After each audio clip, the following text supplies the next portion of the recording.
हम लोगों ने इन्वेंट्री वैल्यूएशन में परपेचुअल और पीरियोडिक इन्वेंट्री सिस्टम के तहत ये मालूम कर लिया कि किस तरीके से हम कॉस्ट ऑफ गुड्स सोल्ड और एंडिंग इन्वेंट्री कंप्यूट करते हैं।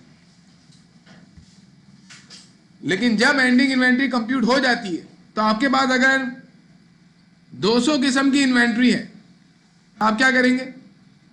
200 किस्म की अगर परपेचुअल इन्वेंट्री सिस्टम यूज करते हैं, 200 किस्म की इन्वेंट्री के क्या बनेंगे? कार्ड्स बनेंगे। कल का लेक्चर बहुत इंपॉर्टेंट था, ओवर स्टेटमेंट अंडर स्टेटमेंट, जिसमें हमने पढ़ी है। आप क्या करते हैं कि आप इन्वेंट्री की कॉस्टिंग करते हैं तो जितनी इन्वेंट्री है सबकी एंडिंग इन्वेंट्रीज मालूम कर लेते हैं। आप एज्यूम करें एक आइटम था, आइटम नंबर 2209, उसकी इन्वेंट्री की काउंटिंग वगैरह हो गई, कॉस्टिंग हो गई, तो आपने सारा कुछ किया परपेचुअल की मदद से या पीरियोडिक की मदद से, आपने उसकी कॉस्टिंग की, इन्वेंट्री आ गई 2 लाख। अब ये 2 लाख रुपए की इन्वेंट्री हमने जो अभी पीछे पढ़ा है ना सब चीजें, उसकी मदद से कंप्यूट हुई है। तो ये इन्वेंट्री आपको यूजर ऑफ अकाउंटिंग इंफॉर्मेशन को कम्युनिकेट नहीं करनी डायरेक्टली, बल्कि आपको चेक करना है कि ये इन्वेंट्री तो 2 लाख की मैंने कॉस्टिंग करके निकाली है, इस इन्वेंट्री की वैल्यू ऐसा तो नहीं है कि कम हो चुकी है। क्योंकि अगर आप अपने यूजर ऑफ अकाउंटिंग इंफॉर्मेशन को, अपने बिजनेस को अच्छा करके दिखाओगे तो वो फिर डिसीजन ले लेगा इन्वेस्टमेंट और क्रेडिट के। ऐसा डिसीजन जो कि उसको नहीं लेना चाहिए था इन्वेस्टमेंट का, और उसने ले लिया, आपकी अच्छी इंफॉर्मेशन प्रोवाइड करने की वजह से अपने बिजनेस को आपने फेवरेबल दिखाया, तो वो डिसीजन गलत होने के जिम्मेदार आप होंगे। तो आप कैसे अपने बिजनेस को अच्छा दिखा सकते हैं? अपनी एसेट्स को ज़्यादा शो करके, या अपनी इनकम को ज़्यादा शो करके, अपने एक्सपेंसेस को कम शो करके, ये कहाँ नहीं कर सकते ना। तो अकाउंटिंग में ये अलाउ नहीं है कि अगर आपके पास एक से ज़्यादा ऑप्शंस हो किसी चीज़ को रिपोर्ट करने के, फाइनेंशियल स्टेटमेंट में डालने के, तो आप उसमें से ऐसा ऑप्शन चूज करेंगे जो आपकी इनकम को कम दिखाए, ना कि ज़्यादा दिखाए। और अपने एसेट्स को, अगर आपके पास 3-4 ऑप्शंस हैं, एक से ज़्यादा ऑप्शन है एसेट को शो करने के, तो आप उनमें से कौन सा ऑप्शन शो करेंगे जो आपके एसेट को कम दिखाए। इससे होता क्या है कि आप कंजर्वेटिव होते हैं। कंजर्वेटिव मतलब आप अपने आप को अच्छा दिखा रही रहे, आप यूजर ऑफ अकाउंटिंग इंफॉर्मेशन को माइंड में रखते हुए काम कर रहे हैं। यानी होता ये है कि अगर फ्यूचर में कोई प्रॉफिट होने वाला है, आपको अभी हुआ नहीं है, होने वाला है, तो आपको उस चीज़ को कम्युनिकेट करना चाहिए किसी को? नहीं, अभी हुआ थोड़ी है। लेकिन अगर फ्यूचर में कोई लॉस होने वाला है तो आपको चाहिए कि आप उसे कम्युनिकेट कर दें, ताकि यूजर ऑफ अकाउंटिंग इंफॉर्मेशन जो है वो गलत फैसला ना ले। इसे कहते हैं अकाउंटिंग में प्रूडेंस कॉन्सेप्ट। क्या कहते हैं? तो इन्वेंट्री में भी अप्लाई होता है, ये बहुत सारी जगहों पे अप्लाई होता है। प्रूडेंस कॉन्सेप्ट कहते हैं इसको, या principle of conservatism. Principal of conservatism या प्रूडेंस कॉन्सेप्ट का मतलब क्या है, ये मैं लिखवा दूंगा अभी आपको। अगर आपके पास 2 या 2 से ज़्यादा ऑप्शंस हो तो आप ऐसा ऑप्शन चूज करो जो आपकी इनकम को कम और आपके एसेट्स को कम शो करे, ना कि ज़्यादा। इसको हम दूसरे अल्फाज में कैसे कह रहे हैं? हम ये कह रहे हैं कि अगर एक्सपेक्टेड है कि फ्यूचर में प्रॉफिट्स होने वाले हैं, तो आप क्या करेंगे? उन प्रॉफिट्स को आप कम्युनिकेट नहीं करेंगे, जब हो जाएंगे तब कम्युनिकेट करेंगे। लेकिन आपको एक्सपेक्टेड है कि फ्यूचर में आपको कोई लॉस होने वाला है, तब अभी के अभी कम्युनिकेट कर दें उसको। ये कहलाता है प्रूडेंस कॉन्सेप्ट। फॉर एग्जाम्पल, एक केस था जो आप पर केस हुआ है आपकी कंपनी पर, आपको लग रहा है आप ये केस हार जाएंगे और आपको इतने करोड़ का फाइन देना पड़ेगा, तो आप ये चीज फौरन कम्युनिकेट कर देंगे कि भाई हमें लग रहा है कि हम ये केस हार जाएंगे। लेकिन अगर आपको लग रहा है कि आप ये केस जीत जाएंगे, तो आप पहले से ना बता दें हम ये केस जीत जाएंगे, तो हमें लग रहा है कि हम केस जीत जाएंगे, बाद में अगर हार गए तो। इसी वजह से आप जब तक जीतने वाली न्यूज कम्युनिकेट नहीं करेंगे, तब तक आप 100% कोर्ट का ऑर्डर ना आ जाए कि हाँ भाई आप केस जीत चुके हैं। एक मतलब पहले मैं प्रूडेंस कॉन्सेप्ट को क्लियर करने की कोशिश कर रहा हूँ। प्रूडेंस कॉन्सेप्ट या प्रिंसिपल ऑफ कंजर्वेटिज्म यही कहता है कि आप केस हार रहे हैं, हार सकते हैं, आपको लग रहा है हारे नहीं है अभी आप हार सकते हैं, तो आप अभी कम्युनिकेट कर दें, क्योंकि केस हारने के फाइनेंशियल इंपैक्ट्स आते हैं, ऐसे लगते हैं ना। फिर आप हारते हैं तो आपको कंपनसेशन देनी पड़ती है दूसरी पार्टी को कि आपकी वजह से उसका नुकसान हुआ। लेकिन अगर आप केस जीत रहे हैं तो आप कम्युनिकेट नहीं करेंगे। इसी तरीके से देखें, अगर मेरा एक कॉन्ट्रैक्ट साइन हो गया है या होने वाला है किसी ऐसी ऑर्गेनाइजेशन से, या कॉन्ट्रैक्ट साइन होने वाला है, अभी हुआ नहीं, मुझे खरबों का फायदा होगा, लेकिन कॉन्ट्रैक्ट अभी साइन हुआ नहीं है, लेकिन बातचीत हो गई है हमारी ओरल, तो इस चीज को आप कम्युनिकेट नहीं करेंगे कि हमें इतने का फायदा हो जाएगा, हम ये कॉन्ट्रैक्ट साइन कर रहे हैं, करोड़ों का फायदा हो जाएगा। क्योंकि अगर आपने ये अच्छा शो कर दिया और बाद में इसी की बेस पर इन्वेस्टर ने इन्वेस्टमेंट कर दी कि इनको तो इतने करोड़ का फायदा होने वाला है, और बाद में वो कॉन्ट्रैक्ट मिला ही नहीं हमें जिसकी ओरल बात हुई थी, फिर तो उसका डिसीजन गलत हो गया ना। इसी वजह से आप ये अच्छी बात नहीं बताएंगे। लेकिन अगर आपको लग रहा है कि भाई एक कॉन्ट्रैक्ट आपने किया था, वो कॉन्ट्रैक्ट का ब्रीच हो जाएगा, वो कॉन्ट्रैक्ट जो है वो हमारा पूरा फुलफिल नहीं होगा, जिससे आपको 2 करोड़ का नुकसान होने वाला है, $2 करोड़ का, तो आप फौरी तौर पर ये वाली न्यूज फाइनेंशियल स्टेटमेंट को बताते वक्त कम्युनिकेट करेंगे users of accounting information. Expected gains को कम्युनिकेट नहीं करना है, एक्सपेक्टेड लॉसेस को कम्युनिकेट करना है। देखिए, एक गेन वो होता है जो आपने अर्न कर लिया, उससे तो हम कम्युनिकेट करेंगे, वो तो मसला नहीं है, और एक लॉस वो होता है जो इनकर हो गया, उसको तो आप कम्युनिकेट करेंगे। हम तो बात कर रहे हैं उन गेन और लॉसेस की जो एक्सपेक्टेड है। तो एक्सपेक्टेड चीजों में आपको गेन्स कम्युनिकेट नहीं करने, प्रॉफिट्स कम्युनिकेट नहीं करने, एसिड का बढ़ना कम्युनिकेट नहीं करना है, और एक्सपेक्टेड लॉसेस, एक्सपेक्टेड एसिड का कम हो जाना, एक्सपेक्टेड नुकसान जितना भी है उसे आप कम्युनिकेट करेंगे। तो इन्वेंट्री में भी इसी तरीके से देखिए, बैड डेट्स में हम क्या करते थे, बैड डेट्स में हम बैड डेट्स एक्सपेंस रिकॉर्ड कर लेते थे ना, हालांकि वो लॉस अभी थोड़ी हुआ है हमें, लेकिन हम उसे पहले से एस्टिमेट करके कम्युनिकेट करते थे दूसरों को कि इतना एक्सपेंस हमारे मुताबिक फ्यूचर में होने वाला है। इसी वजह से हम कहते हैं कि बैड डेट्स जो है ना, वो मैचिंग प्रिंसिपल की एप्लीकेशन नहीं है। प्रूडेंस कॉन्सेप्ट कहता है कि बैड डेट्स रिकॉर्ड करो, मैचिंग प्रिंसिपल क्या कहता था, जिस साल का एक्सपेंस है उसी साल रिकॉर्ड कर लो। उससे ज्यादा बैड डेट्स मैचिंग प्रिंसिपल की भी हो सकती है, लेकिन उसकी कोई शहादत नहीं है। ज्यादा इंपॉर्टेंट ये है कि बैड डेट्स भी किसकी एप्लीकेशन है, प्रूडेंस कॉन्सेप्ट की, प्रिंसिपल ऑफ कंजर्वेटिज्म की। वजह क्या है कि बैड डेट्स में जो हम एक्सपेंस रिकॉर्ड करते हैं वो एक्चुअल तो होता ही नहीं है, एक्चुअल तो फ्यूचर में होगा वो, तो हम पहले से ही रिकॉर्ड करके उसे क्यों बता रहे हैं यूजर ऑफ अकाउंटिंग इंफॉर्मेशन को, because that is the expected loss. Expected loss को आप फौरी तौर पर कम्युनिकेट कर देंगे। इन्वेंट्री में भी आपको इसी तरीके से करना है। जब आप इन्वेंट्री की कॉस्टिंग करके अपना काम जो हमने पीछे पढ़ा है ना, वो कम्युनिकेट वो कर देंगे ना कंप्लीट। इन्वेंट्री की कॉस्ट निकल गई कि जो इन्वेंट्री बची है वो हमने इतने की खरीदी थी। अब आप मालूम करेंगे आया कि ये इन्वेंट्री इतने की बिक सकेगी या नहीं। एज्यूम करें एक इन्वेंट्री की आपने एंडिंग इन्वेंट्री कंप्यूट की, 2 लाख रुपए की एंडिंग इन्वेंट्री आ गई। इसका मतलब क्या है, जो इन्वेंट्री अभी स्टोर रूम में है वो हमने 2 लाख की खरीदी थी, इसी वजह से वो 2 लाख की आपके पास लिखी हुई होगी। अब आप मालूम करेंगे कि इन्वेंट्री मार्केट में कितने की बिकेगी। मालूम चला इस इन्वेंट्री का फैशन ही खत्म हो चुका है, 2-3 दिन के अंदर कुछ ऐसा हुआ कि इन्वेंट्री का फैशन खत्म हो गया। अब जो इन्वेंट्री आपको 2 लाख की पड़ी है वो मार्केट में सिर्फ 1,60,000 रुपए की बिकेगी। आप मुझे बताएं, इस इन्वेंट्री की वैल्यू जो 2 लाख रुपए आपने लिख के बैठे हुए हो, बैलेंस शीट में 2 लाख रुपए लिखोगे, इससे फ्यूचर में सिर्फ 1,60,000 रुपए आपको रेवेन्यू मिलेगी। तो क्या इस एसेट को 2 लाख शो करके आप सही इंफॉर्मेशन दे रहे हो, गलत इंफॉर्मेशन दे रहे हो आप। लेकिन अगर ये इन्वेंट्री 2 लाख की मार्केट में 2.5 लाख की बिके, अभी बिकी नहीं है, आपने मालूम करवाया तो मालूम चला 2,50,000 की बिक जाएगी, तो फिर आप क्या करेंगे, आप उसकी 2 लाख ही रहने देंगे, बोलेंगे सही लिखा भाई। यानी you are going to compare realisable value of inventory, net realisable value. Net realisable value का मतलब क्या होता है, जितने में इन्वेंट्री कैश में कन्वर्ट हो जाएगी, और ये हमारी एक्सपेक्टेड नेट रियलाइजेबल वैल्यू होगी या एक्चुअल होगी, एक्सपेक्टेड।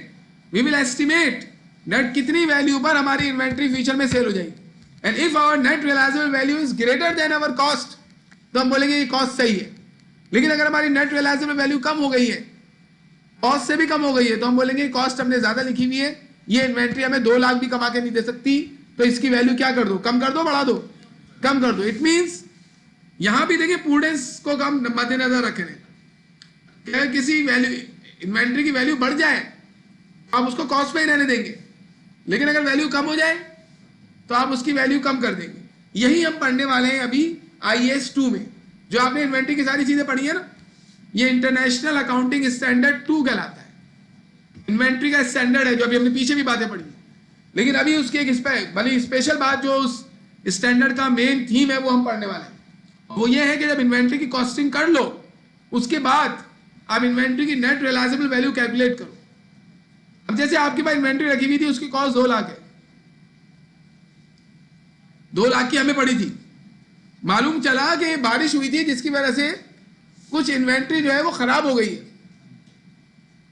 या कुछ इन्वेंट्री जो है वो टूट गई है, ब्रेक हो गई है। अब ये इन्वेंट्री जो ब्रेक हो गई है या जो खराब हो गई थोड़ी सी, अब इस इन्वेंट्री को सेल आप डायरेक्ट तो नहीं कर सकते मार्केट में, या तो वो इन्वेंट्री सेकेंडरी मार्केट में सेल होगी, या फिर वो इन्वेंट्री को सही करने के लिए पैसे लगाने पड़ेंगे, और बिकवाने के लिए भी ब्रोकर भी रखना पड़ेगा, यार ये बिकवा दो यार मार्केट में, हमसे नहीं बिकेगी।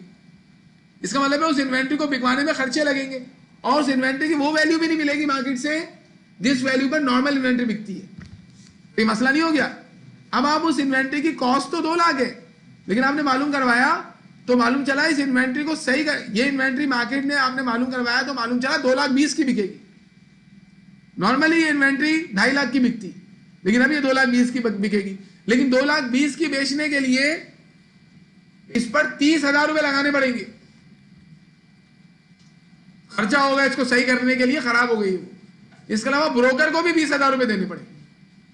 हम खुद नहीं बेच सकते, सेकेंडरी मार्केट में बिकेगी। अब मुझे बताएं 50,000 रुपए का खर्चा हो गया, अभी जो खर्चा हुआ है 30,000 रुपए क्यों लग रहे हैं? इन्वेंट्री को सही करने के लिए। उसे कहते हैं कॉस्ट टू कंप्लीट। क्या कहते हैं? Cost to complete. और 20,000 रुपए क्यों लग रहे हैं? बिकवाने के लिए। इसे कहते हैं कॉस्ट टू सेल। और ये एस्टिमेटेड है या एक्चुअल है? अभी हम बैठ के देख रहे हैं यार इन्वेंट्री खराब हो गई, मालूम करवाया तो पता चला इसको सही करने के लिए 30,000 रुपए लगेंगे, तो this is estimated cost to complete. लगेंगे कितने? वो तो जब करवाएंगे तो पता चलेगा, इतने ही लगेंगे नियर अबाउट। फिर मालूम चला इसको बिकवाने के लिए अहमद से राब्ता करना पड़ेगा, अहमद ब्रोकर है, उसने बोला मैं तो 20,000 रुपए लूंगा इसको बिकवाने के कमीशन, तो this is estimated cost to sell. अब बताइए इन्वेंट्री जो 2 लाख की आपके पास लिखी हुई है मार्केट में कितने की बिक रही है? 2,20,000। लेकिन 2,20,000 की बेचोगे तो लेकिन 50 तो उसमें से निकल जाएंगे आपके। इसका मतलब है इफेक्टिवली ये इन्वेंट्री 2,20,000 की मार्केट में नहीं बिक रही। 50 को हटा दो ना उसमें से, वो तो आपकी जेब में ही नहीं आएंगे। 2,20,000 की बेचोगे, 30 उसमें से दे दोगे किसको? कॉस्ट टू कंप्लीट के लिए, और 20 दे दोगे ब्रोकर को, तो बचे 1,70,000। इसका मतलब है ये इन्वेंट्री असल में आपको कितना कमा के देगी? 1,70,000। और आपने इसकी वैल्यू कितनी लिखी हुई है? 2 लाख। तो ये तो वैल्यू ज्यादा लिखी हुई है, तो आप फौरन कम्युनिकेट करेंगे कि इसकी वैल्यू 2 लाख नहीं है, 1,70,000 है, तो उसको कितना कर दो? 1,70,000 करके 30,000 का लॉस रिकॉर्ड कर लेंगे। हालांकि अभी ना आपने उसे ऐसी कंप्लीट करने के लिए बंदे बुलाए सही करने के लिए, ना आपने ब्रोकर को कुछ बोला है, या आपने अभी साल के एंड में अपनी इन्वेंट्री की वो वैल्यू निकालनी है जितने में वो बिक सकती है, बिक कर कैश देगी। कितना कैश मिलेगा? नेट आपको 1,70,000। तो यही सही है कि आप इन्वेंट्री को 2 लाख का नहीं शो करें, वरना आपकी इन्वेंट्री ओवर स्टेटेड होगी और गलत फाइनेंशियल स्टेटमेंट बनेंगे आप। तो जो आप एंडिंग इन्वेंट्री लेके जाते हैं फाइनेंशियल स्टेटमेंट में, उसको ले जाने से पहले ये काम भी करना पड़ता है। आप इन्वेंट्री को देखेंगे कि उसकी नेट रियलाइजेबल वैल्यू कॉस्ट के बराबर है, कॉस्ट से कम है या कॉस्ट से ज्यादा है। अगर कॉस्ट से कम हो गई है, नेट रियलाइजेबल वैल्यू अभी हमने कंप्यूट की थी ना, कितनी थी? वो 1,70,000। कैसे निकालते हैं अभी हम सारी चीजें देखेंगे।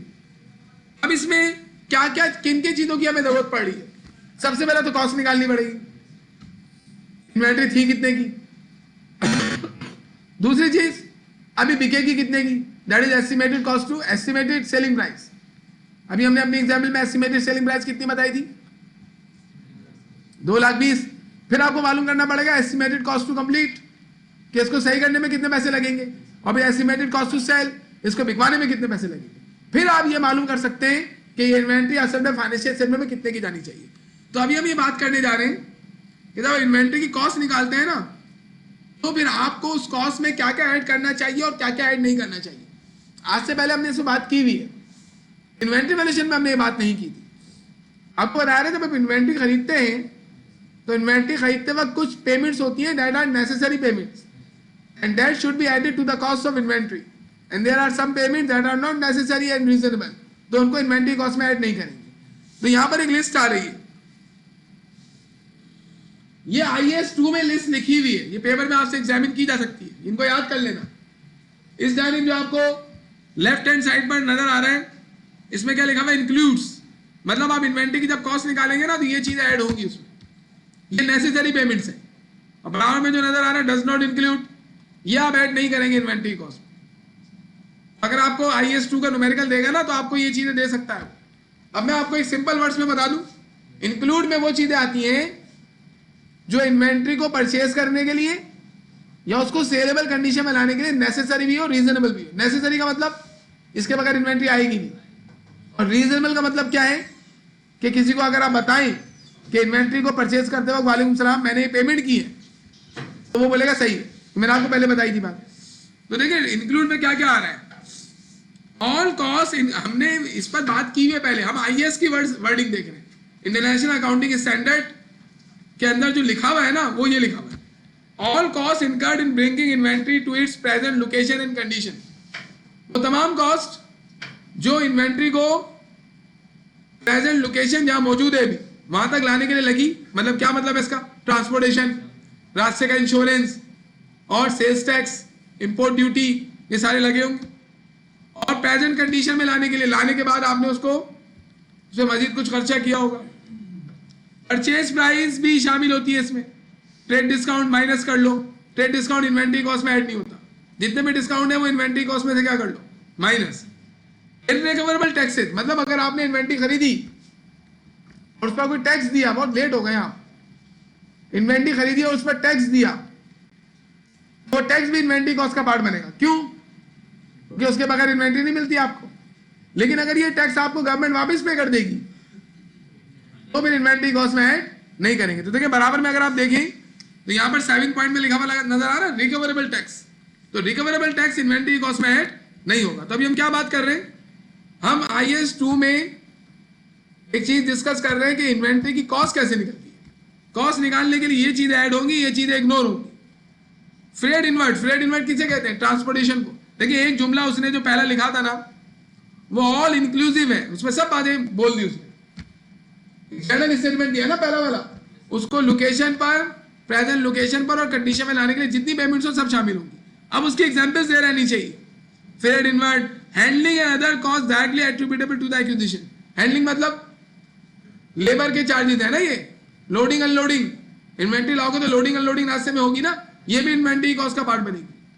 रास्ते का इंश्योरेंस भी, ट्रांसपोर्टेशन भी, सेल्स टैक्स वगैरह भी, परचेज प्राइस भी, डिस्काउंट को माइनस कर लो। और अगर वो इन्वेंट्री फिनिश गुड्स नहीं है बल्कि उसको लाके आप बनाएंगे तो जितना भी उसको फिनिश गुड्स में कन्वर्ट करने के लिए पैसा लगा, लेबर का, इलेक्ट्रिसिटी का, वो सारा भी ऐड करेंगे, ये लिखा हुआ है। क्या क्या ऐड नहीं होगा, एबनॉर्मल वेस्ट। क्या मतलब, इन्वेंट्री लेके आ रहे थे ट्रक में, ट्रक उलट गया और 10 बोरियां जो है ना वो पानी में गिर गई। ये जो पानी में 10 बोरियां गिर गई हैं, आप पूरी इन्वेंट्री की कॉस्ट में से इसको हटा दोगे क्योंकि ये एक एबनॉर्मल वेस्ट है। नॉर्मल वेस्ट क्या होता है, बोरियां आई तो आटे की बोरियां थी, बोरियां उतारी तो थोड़ा थोड़ा आटा गिर जाता है ना ट्रक में, दिस इज नॉर्मल, ये नॉर्मली होता है, इसको आप रोक नहीं सकते। लेकिन बोरियां ही गिरा दिया आपने गटर में, वो जो बोरियां गिर गई हैं 10, आप टोटल इन्वेंट्री कॉस्ट में उसको शामिल नहीं करेंगे। आप ये थोड़ी बोलेंगे टोटल इन्वेंट्री में ये भी जो हमने खरीदी थी ये भी शामिल करो, जो 10 जाया हो गई, नहीं शामिल करेंगे। स्टोरेज कॉस्ट क्या मतलब, इन्वेंट्री आ गई स्टोर रूम में रखवाई, स्टोर रूम में फ्री में थोड़ी होती है स्टोर रूम की बिल्डिंग का किराया दे रहे हैं आप, इलेक्ट्रिसिटी दे रहे हैं उधर की, ये सारी कॉस्ट इन्वेंट्री कॉस्ट में ऐड नहीं होगी। वजह क्या है, सिर्फ वो कॉस्ट ऐड होती है। देखो पहला वाला जुमला क्या था, जो इन्वेंट्री को उसकी प्रेजेंट लोकेशन तक लाने के लिए जरूरी हो। इन्वेंट्री सेलेबल कंडीशन में आ गई, उसके बाद आप कुछ भी करते रहे इन्वेंट्री के साथ, वो कॉस्ट इन्वेंट्री कॉस्ट में ऐड नहीं होगी। फॉर एग्जाम्पल इन्वेंट्री आ गई आपकी कंपनी के अंदर, आपने वहां से उठा के दूसरी बिल्डिंग में शिफ्ट करवाया, तो अब ट्रांसपोर्टेशन लगेगी। ये ट्रांसपोर्टेशन तो आपकी अपनी गलती की वजह से लग रही है ना, पहले उसी बिल्डिंग में डाल देते भाई, इधर ला के फिर वहां ट्रांसफर कर रहे हो आप, तो ये ट्रांसपोर्टेशन ऐड नहीं होगी। लेकिन फर्स्ट टाइम वाली ट्रांसपोर्टेशन वो ऐड होगी। तो ये कह रहे हैं स्टोरेज कॉस्ट, अब स्टोरेज कॉस्ट जो है ये इन्वेंट्री को यूज सेलेबल कंडीशन में लाने के बाद की है। एडमिनिस्ट्रेटिव ओवरहेड, जो आपने नॉर्मल बंदे रखे हुए, स्टाफ रखा हुआ है, ये भी इन्वेंट्री कॉस्ट में ऐड नहीं होता, ये आपका ऑपरेटिंग एक्सपेंस होता है। सेलिंग कॉस्ट मतलब एडवर्टाइजिंग, बैड डेट्स, ये भी इन्वेंट्री कॉस्ट में ऐड नहीं होगा। इसको छोड़ दें 5वें पॉइंट को। इंटरेस्ट भी इन्वेंट्री कॉस्ट में ऐड नहीं होगा और रिकवरेबल टैक्सेस भी ऐड नहीं होंगे। तो इन्वेंट्री कॉस्ट में क्या ऐड होगा, इसको याद कर लेना पहले तो। लेकिन जर्नल बात क्या है? जनरल बात यह है कि अगर आपको ये लग रहा है कि ये जो पेमेंट हुई थी ये इन्वेंट्री को उस जगह तक लाने के लिए जरूरी थी जहां पर इन्वेंट्री सेल होगी, तो वो पेमेंट इन्वेंट्री कॉस्ट में क्या कर देंगे आप? ऐड कर देंगे। ये नॉर्मल बात। अब हमें क्या करना है, हम लोग क्या कर रहे हैं, आपके आने से पहले काफी डिस्कशन की हमने, ये आखिरी टॉपिक है नहीं, अभी आप सुन लें क्योंकि आपको भी सवाल समझ में नहीं आएगा। We are learning IAS2 inventory का ये स्टैंडर्ड है, इंटरनेशनल अकाउंटिंग स्टैंडर्ड 2। आज से पहले भी जो हमने बात की है ना वो IAS2 की ही बातें थी। आज मैंने उस स्टैंडर्ड का नाम लिया IAS2 इंटरनेशनल अकाउंटिंग स्टैंडर्ड। वो ये कहता है कि अगर आपकी इन्वेंट्री की आपने कॉस्टिंग कर ली है, कॉस्ट निकाल लिया आपने, कितने की इन्वेंट्री पड़ी हुई है, यानी ये इन्वेंट्री जो हमारे पास अभी है ये हमने इतने की खरीदी थी। कॉस्ट का मतलब यही होता है ना, कॉस्ट ऑफ एंडिंग इन्वेंट्री का मतलब क्या है, जो इन्वेंट्री स्टोर रूम में है वो हमने इतने की खरीदी थी। अब हम ये मालूम करते हैं कि ये इन्वेंट्री अब इतने की मार्केट में बिकेगी भी या नहीं। अगर वो इन्वेंट्री उतने की ही या उससे ज्यादा की बिकेगी तो इसका मतलब है मामला सही है, आप उस इन्वेंट्री को उतने पे ही रहने देंगे। लेकिन अगर वो इन्वेंट्री उतने की नहीं बिकेगी, उससे कम की बिकेगी, तो इसका मतलब है वो वैल्यू जो इन्वेंट्री की आप लिख रहे हो वो ओवर स्टेटेड है, तो आपको उसे कम करना है। ये मैंने शॉर्ट में बताया, आपको देखने की जरूरत पड़ेगी वाला, शुरू वाला मैंने डिटेल में बताया था, प्रूडेंस कॉन्सेप्ट। यानी इन्वेंट्री की वैल्यू को हम कम कर देंगे, कब? जब उसकी नेट रियलाइजेबल वैल्यू क्या हो जाए, कॉस्ट से कम हो जाए। अभी हमने कॉस्ट के बारे में बात की है सिर्फ कि कॉस्ट क्या होती है, ये चीजें कॉस्ट में ऐड होंगी और ये चीजें क्या होंगी, इग्नोर होंगी, ऐड नहीं होंगी।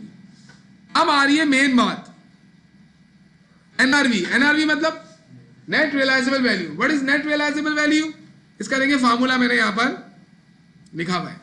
नेट रियलाइजेबल वैल्यू क्या है, एस्टिमेटेड सेलिंग प्राइस में से estimated cost to complete and estimated cost necessary to make a sale, ये लेस कर देंगे। क्या मतलब है? अब इसमें 3 पॉइंट्स आ गए ना, मैंने तीनों का अलग अलग किया हुआ। देखिए एस्टिमेटेड सेलिंग प्राइस मतलब क्या आपने मालूम करवाया ये कितने की बिकेगी, बेच नहीं रहे अभी, आपने मालूम करवाया है जो इन्वेंट्री है, तमाम पूरी दुनिया में तमाम कंपनी साल के एंड में ये काम करती हैं। जब इन्वेंट्री कॉस्टिंग हो जाती है तो फिर ये मालूम करवाती है कि तमाम इन्वेंट्री जो हमारी कितने की बिकेगी, हर इन्वेंट्री को अलग अलग। और अगर वो इन्वेंट्री की को कंप्लीट करने में कोई कॉस्ट लगनी है, जैसे मैंने आपको एग्जांपल दी ना कि आपके पास इन्वेंट्री स्टोर रूम में मौजूद थी, उसकी कॉस्टिंग हो गई है, लेकिन बारिश की वजह से इन्वेंट्री में पानी चला गया है, जिसकी वजह से काफी इन्वेंट्री जो है वो खराब हो गई। अब आप क्या करेंगे, आप ये नहीं बोल सकते ना कि इन्वेंट्री की ये वही कॉस्ट उतनी ही वैल्यू होगी जितने में हमने खरीदी थी, उससे भी कम हो गई होगी।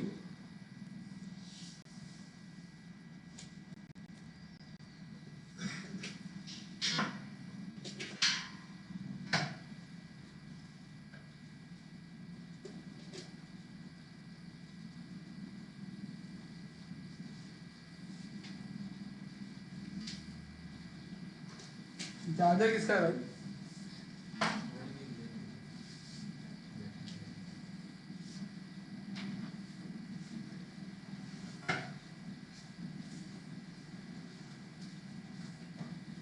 अब मैं ये कह रहा हूं आपसे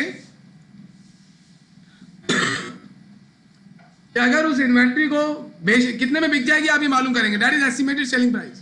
फिर मालूम करेंगे क्या वो इन्वेंट्री को कंप्लीट करने में पैसे लगेंगे। अब देखिए ना, पानी चला गया इन्वेंट्री में, अब उसको सही करने में पैसे लगेंगे। और वो इन्वेंट्री अब अगर आपकी प्राइमरी मार्केट में सेल नहीं होगी, जहां सेल होती है इन्वेंट्री, तो फिर आपको लुंडा बाजार में बेचना पड़ेगा उसको कम वैल्यू पर। तो फिर वो बिकवाने के लिए भी आपको कुछ लोग रखने पड़ेंगे, तो उनको भी पैसे देने पड़ेंगे। That is called estimated cost necessary to make a sale. तो आप क्या करेंगे, जितने की वो बिक सकती है उसमें से दोनों अमाउंट लेस कर लेंगे। ओके, ये अमाउंट आपको नहीं मिलेंगे। फॉर एग्जाम्पल एक इन्वेंट्री 1 लाख की बिक सकती है, लेकिन उसको सही करने में 20,000 रुपये लग रहे हैं और बिकवाने में 10,000 रुपये लग रहे हैं। इसका मतलब 1 लाख का बेचकर पैसे कितने आएंगे हाथ में, 70,000। ये 70,000 कहलाती है नेट रियलाइजेबल वैल्यू। इस नेट रियलाइजेबल वैल्यू को कॉस्ट से कंपेयर करेंगे। हमारी बुक्स में कॉस्ट लिखी हुई है 2 लाख रुपए, जबकि नेट रियलाइजेबल वैल्यू कितनी आ रही है, 70। तो ये जो आप इन्वेंट्री की वैल्यू बता रहे हैं ना 2 लाख, ये ओवर स्टेटेड है। अगर आपने बताया यूजर ऑफ अकाउंटिंग इन्फॉर्मेशन को कि हमारे पास इन्वेंट्री 2 लाख रुपए की है, तो आप गलत जुमला बोल रहे हैं और आप फ्रॉड कर रहे हैं। आपको क्या बोलना चाहिए, हमारी इन्वेंट्री 70,000 की है। तो अब हम करेंगे क्या, हमें इन्वेंट्री वैल्यूएशन में एक और स्टेप करना है। इसका बेसिक रूल क्या है, अगर कॉस्ट कम है और बिकेगी ज्यादा में तो फिर मसला नहीं। मसला कब है? जब कॉस्ट ज्यादा हो और नेट रिलायजेबल वैल्यू कम हो। यह लिखा हुआ है लोअर ऑफ कॉस्ट और एनआरवी। क्या मतलब है? एनआरवी कम हो तो इन्वेंट्री की वैल्यू कॉस्ट से कम करके एनआरवी पे ले आओ।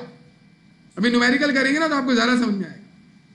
और अगर कॉस्ट कम है एनआरवी ज्यादा है तो फिर कॉस्ट पर ही रहने दो। ये शुरू में मैंने सारी तकरीर कर दी है ना, थोड़ा लेट आने की वजह से प्रॉब्लम होती है। तो यह क्या लिखा हुआ है देखें, inventory must be measured in the financial statement. कौन सा financial statement? Income statement and balance sheet, दोनों में इन्वेंट्री आती है। कौन सी इन्वेंट्री? एंडिंग इन्वेंट्री के बारे में बोल रहा है। At lower of cost to NRV, यानी आपको ये काम करना है। If NRV is lower, cost को कम करके एनआरवी पे ले आओ। If cost is lower, NRV ज्यादा है तो आप कॉस्ट पर ही रहने। स्टेप्स क्या होंगे अभी हम करेंगे क्वेश्चंस। सबसे पहले इन्वेंट्री की कॉस्ट निकालनी पड़ेगी, जो हम पीछे करके आ रहे हैं कॉस्टिंग, सही कार्ड वार्ड बना के अला फला। और एक मैंने स्टेप और बता दिया अभी, ये वाली कॉस्ट ऐड करना, ये वाली इग्नोर करना, पीछे बताया ना। कॉस्ट निकालने के बाद एनआरवी निकालोगे। एनआरवी कैसे निकालोगे? एस्टिमेटेड सेलिंग प्राइस में से cost to estimated cost to complete and estimated cost to make sale, इसको क्या कर दोगे माइनस, तो मालूम चलेगा कि नेट वैल्यू मार्केट से कितनी रिकवर होगी। उसको कॉस्ट से कंपेयर करोगे। अब लिखा हुआ है compare cost and NRV and select the lower, और जो कम हो उसको सेलेक्ट कर लो। और अगर इन्वेंट्री की एनआरवी कम हो गई है तो हमें लॉस हो गया। If NRV is lower, record NRV loss. जितने की इन्वेंट्री की वैल्यू कम हो गई है, एनआरवी कम है, तो आप लॉस रिकॉर्ड करें और इन्वेंट्री की वैल्यू को कॉस्ट से कम करके एनआरवी में लेके आ जाए। लेकिन अगर एनआरवी ज्यादा है तो फिर कुछ नहीं करना है, आप कॉस्ट पर ही रहने देना। If cost is lower and NRV is greater, retain inventory as cost. Inventory को आप नहीं ना, अगर कॉस्ट कम है और एनआरवी ज्यादा है, कॉस्ट कम होने का मतलब क्या? 2 लाख की इन्वेंट्री है और मार्केट में सेल होगी 3 लाख की हो जाएगी सेल, तो फिर तो सही है ना कॉस्ट। हम तो उस वक्त ये कहानी करेंगे जब इन्वेंट्री की वैल्यू कम होगी असल में और हमारे पास ज्यादा लिखी हुई हो और एनआरवी कम होगी। जितने भी एसिड्स है ना, जितने भी, सिर्फ इन्वेंट्री नहीं, जितने भी एसिड्स आप लिखते हैं उनकी जो वैल्यू आप लिख रहे हैं, अगर वो उतनी वैल्यू का फायदा आपको नहीं दे सकते, उससे कम वैल्यू का फायदा दे सकते हैं, तो आप उसकी वैल्यू ज्यादा बता रहे हैं, तो आपको उसकी वैल्यू कम करनी है। मिसाल के तौर पर आपके पास बिल्डिंग लिखी हुई है, लेकिन उस बिल्डिंग लिखी हुई कितने की? 20 लाख की, 20 करोड़ की, लेकिन वो बिल्डिंग आपको 20 करोड़ कमा के नहीं दे सकती। भाई बिल्डिंग क्यों है बिजनेस में? यूज करोगे ना उसको। वो बिल्डिंग आपको 20 करोड़ कमा के नहीं दे सकती पूरी लाइफ में, तो ये 20 करोड़ गलत लिख रहे हो ना, उसको कम करो। आप जितना कमा के दे सकती है उतना लिखो। ये हर एसिड के साथ होता है। अभी हम इन्वेंट्री के साथ कर रहे हैं एंड इट्स सिंपल। चले बेटा, IS2 क्या हम अभी फर्स्ट टाइम पढ़ रहे हैं? इससे पहले भी हम IS2 ही पढ़ रहे थे, लेकिन हम IS2 की एक चीज हम करने जा रहे हैं। क्या है ना? नहीं, record the inventory at lower of cost और एनआरवी। इन्वेंट्री को कॉस्ट और एनआरवी कंपेयर करो, इसमें जो कम हो उस पर रिकॉर्ड करो। अभी सवाल देंगे आप, ये बड़ा आसान सा है। Mister Shahnawaz, inventory manager of Alghazi poultry private limited, inventory के मैनेजर हैं, has received a number of queries in relation to IS2 inventories by general manager. General manager जो है उसने उसे कॉल किया, उसने बोला भाई तुम जो इन्वेंट्री लिखते हो ना अपने पास, ये गलत लिख रहे हो तुम। वो क्या करता था? इन्वेंट्री की कॉस्ट मालूम कर ली कि इन्वेंट्री इतनी की इन्वेंट्री बच गई, इतनी की खरीदी थी, और उसी कॉस्ट पर इन्वेंट्री को रिपोर्ट कर देता था। तो जितने की आपने खरीदी थी उसी कॉस्ट पर रिपोर्ट कब करना है आपको? जब एनआरवी उससे ज्यादा हो। वो ये नहीं देखता था, वो उसी पर लिखते रहता था। तो इसको फिर जनरल मैनेजर ने टाइट कर दिया। The company has 3 types of inventories with the following relevant cost and net realisable value. यहां देखिए इन्होंने बता दिया है कि इनके पास 3 टाइप की इन्वेंट्री है।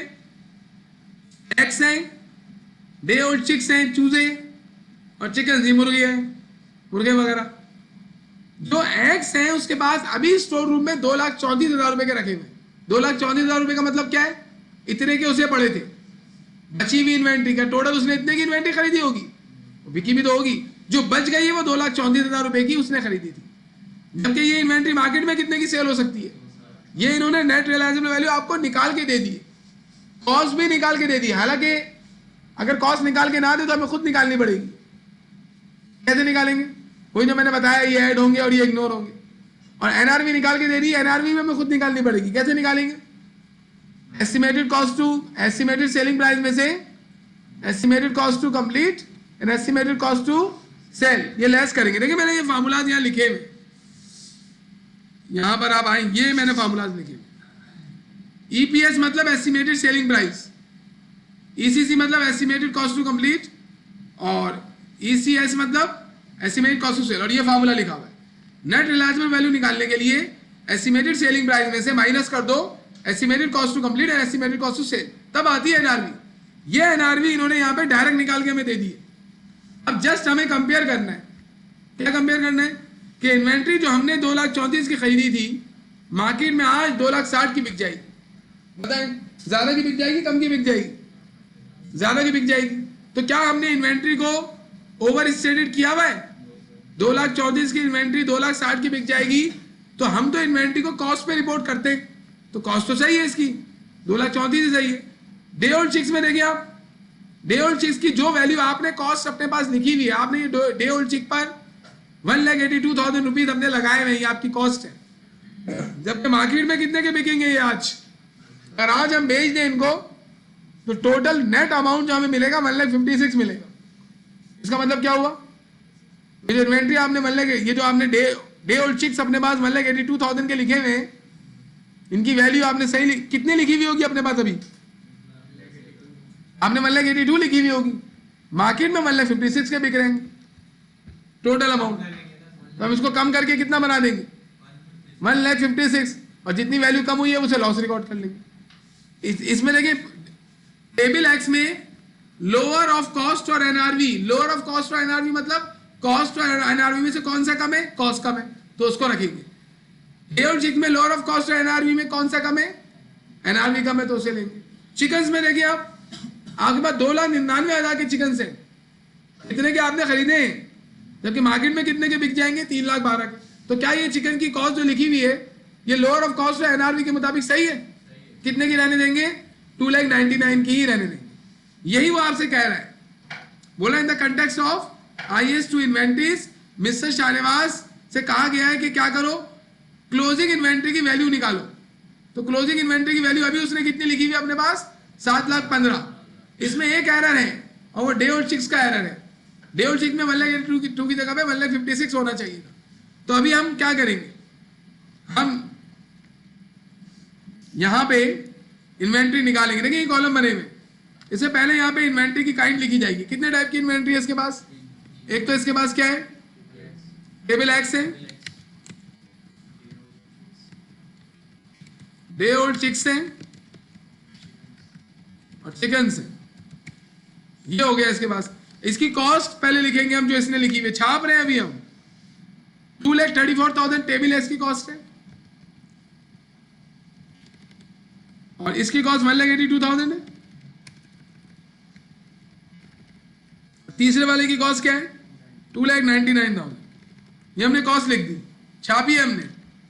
अगर ये कॉस्ट नहीं निकली हुई होती तो पहले हमें इस कॉस्ट का कंपटीशन बनाना पड़ता।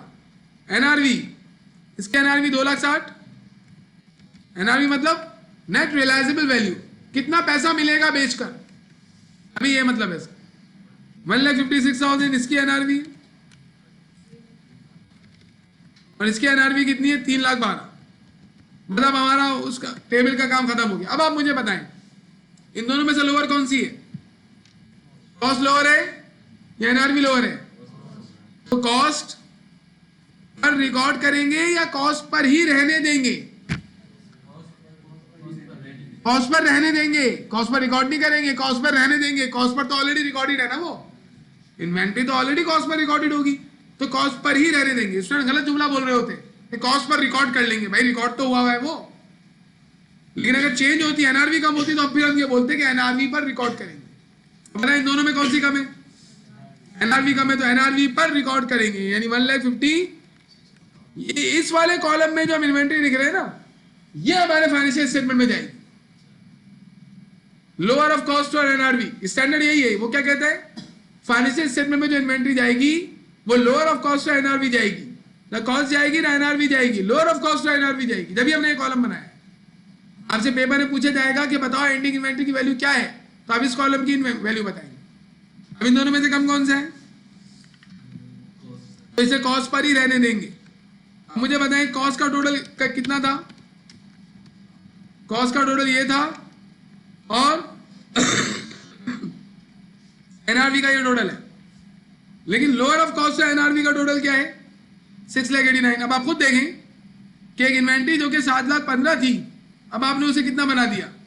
भाई हमारे पास इन्वेंट्री कितने की रिकॉर्ड हुई थी, 7,15,000 की या 7,28,000 की, 7,15,000 की रिकॉर्ड हुई थी, कॉस्ट पर रिकॉर्ड हुई होती है। अब उसे आपने 7,28,000 बनाया या 6,89,000 बनाया, हाँ, तो कितना कम कर दिया आपने, माइनस कर लें इन दोनों को, तो आपको मालूम चल जाएगा कि आपको कितने का लॉस हुआ है। एनआरवी लॉस कहते हैं इसको, इन्वेंट्री की वैल्यू कम होने की वजह से लॉस हो गया, एनआरवी कम होने की वजह से। अब इसको आप अलग अलग भी निकाल सकते हैं। देखिए पहली वाली इन्वेंट्री में एनआरवी लॉस हुआ है, पहली वाली टेबल एक में एनआरवी लॉस हुआ है, हाँ हुआ है या नहीं, नहीं हुआ ना, 2,34,000 लिखी है, 2,34,000 लिखी हुई है, तो इसमें कोई भी लॉस नहीं है, जीरो। दूसरी वाली इन्वेंट्री में एनआरवी लॉस हुआ है, कैसे निकालेंगे, आप बोलेंगे भाई इन्वेंट्री हमने इतने की लिखी है जबकि थी वो कितने की, इतने की, तो ये एनआरवी लॉस आ गया 26,000 रुपये। तीसरी वाली इन्वेंट्री में एनआरवी लॉस हुआ है तो जीरो, और टोटल एनआरवी लॉस कितना हो गया 26,000 ही हो जाएगा ना। अब आप 26 इन तीनों को सम करके निकालें या फिर 7,15,000 में से 6,89,000 लेस कर दें, एनआरवी यही आएगी, मतलब एनआरवी लॉस इतना आएगा। इसकी एंट्री बनती है, एंट्री क्या बनेगी, एनआरवी लॉस डेबिट और इन्वेंट्री क्रेडिट। इन्वेंट्री कम कर दी ना आपने, टेबल एक्स डे और 6 नहीं लिखिएगा, इन्वेंट्री लिखेंगे। 26,000 रुपए से एनआरवी लॉस हुआ, जर्नल में जर्नल एंट्री है, हाँ सही है, एडजस्ट कर रहे हैं आप। ये आप जब क्लोजिंग इन्वेंट्री रिकॉर्ड करेंगे ना, उससे पहले ही कर लेंगे ये काम, उसके बाद अपनी क्लोजिंग इन्वेंट्री रिकॉर्ड करेंगे। ऐसे परफ्यूजन में तो क्लोजिंग इन्वेंट्री रिकॉर्ड हुई भी होती है, तो आप एडजस्टिंग एंट्री में परफ्यूजन में ये काम करेंगे। पीरियोडिक में तो आप क्लोजिंग के अंदर एंडिंग इन्वेंट्री रिकॉर्ड करते हैं, तो क्लोजिंग में आप क्या करेंगे पीरियोडिक में कि जो इन्वेंट्री की डायरेक्ट ये वाली वैल्यू आ रही है ना, वही रिकॉर्ड कर लेंगे, ये वाली वैल्यू रिकॉर्ड नहीं करेंगे। भाई पीरियोडिक में आप क्या करते हैं, क्लोजिंग एंट्री बनाते हैं, उसमें एंडिंग इन्वेंट्री डेबिट करके रिकॉर्ड करते हैं ना, पीछे पढ़ाया मैंने आपको ये बताया था कि भाई 7,15,000 की इन्वेंट्री बची हुई थी, तो 7,15,000 की एंडिंग इन्वेंट्री डेबिट करके इनकम सब्सिडी क्रेडिट करते हैं आप, तो आप वो नहीं करें, आप डायरेक्ट इससे रिकॉर्ड कर लें। इसका मतलब है पीरियोडिक में आपको एंट्री बनाने की जरूरत ही नहीं पड़ेगी, आप कैलकुलेशन कर लें और डायरेक्ट इन्वेंट्री को लोअर ऑफ कॉस्ट एनआरवी पे रिकॉर्ड कर लें। परफ्यूजन में लेकिन इन्वेंट्री रिकॉर्डेड होती है, तो उसमें एडजस्टिंग एंट्री में ये एंट्री बनाएंगे आप, तो रिकॉर्ड एनआरवी लॉस। तो ये हमारा पहला सवाल हो गया।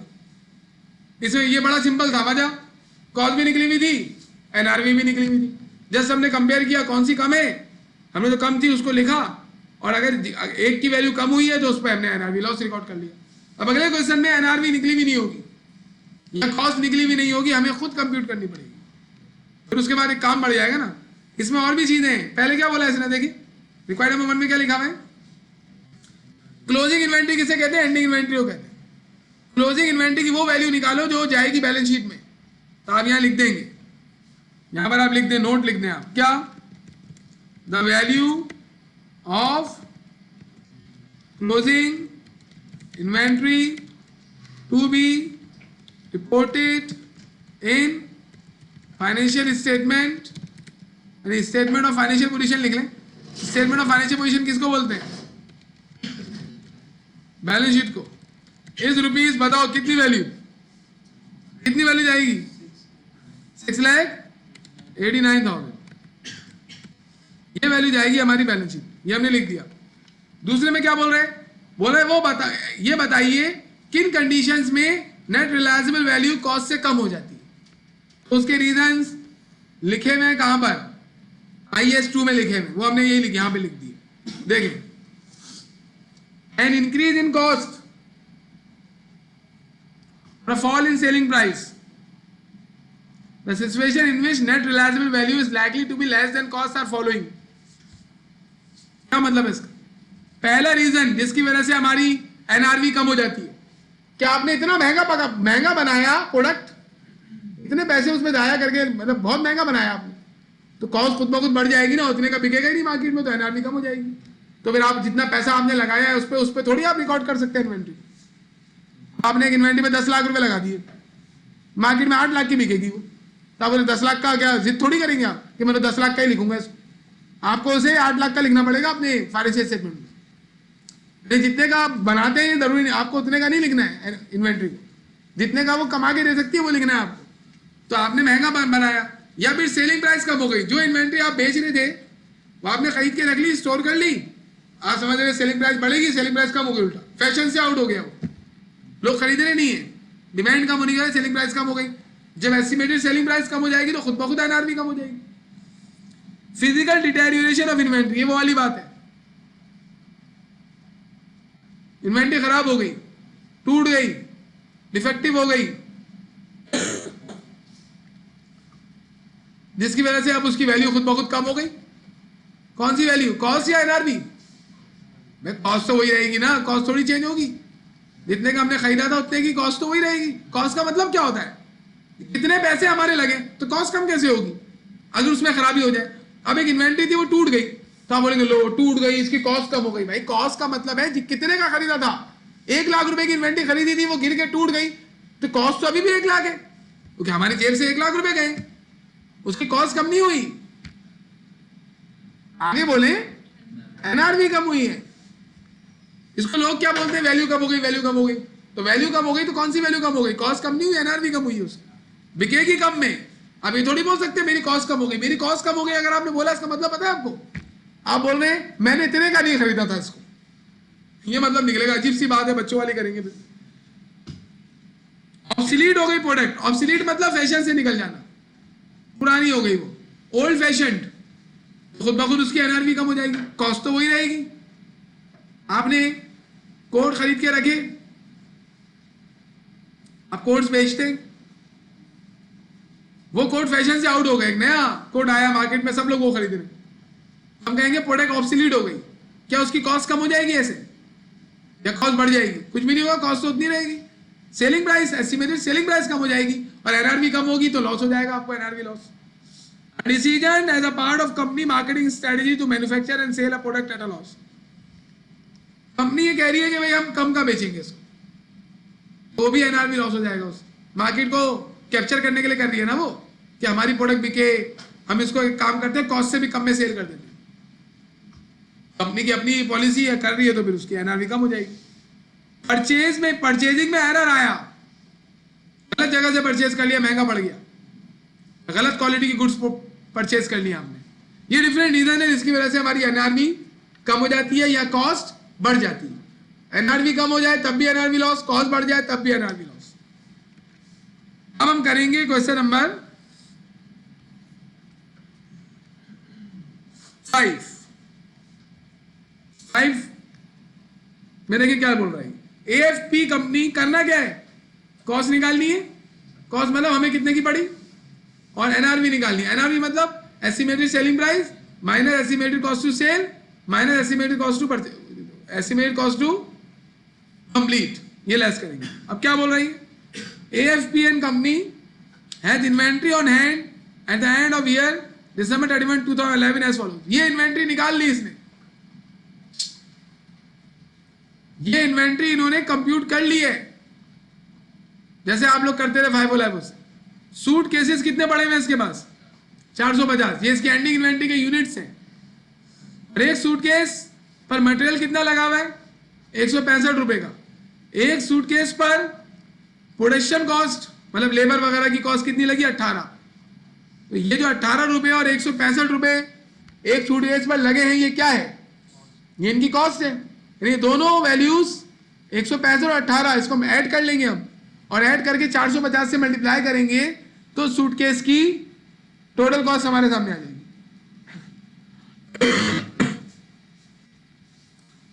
वैसे अगर हम पर यूनिट पे बात करें, पर यूनिट, तो मुझे बताएं, एक यूनिट सूटकेस का 165 का मटेरियल लगा, 18 रुपए का लेबर वगैरह लगी, तो टोटल कितने का पड़ गया, 165 प्लस 18।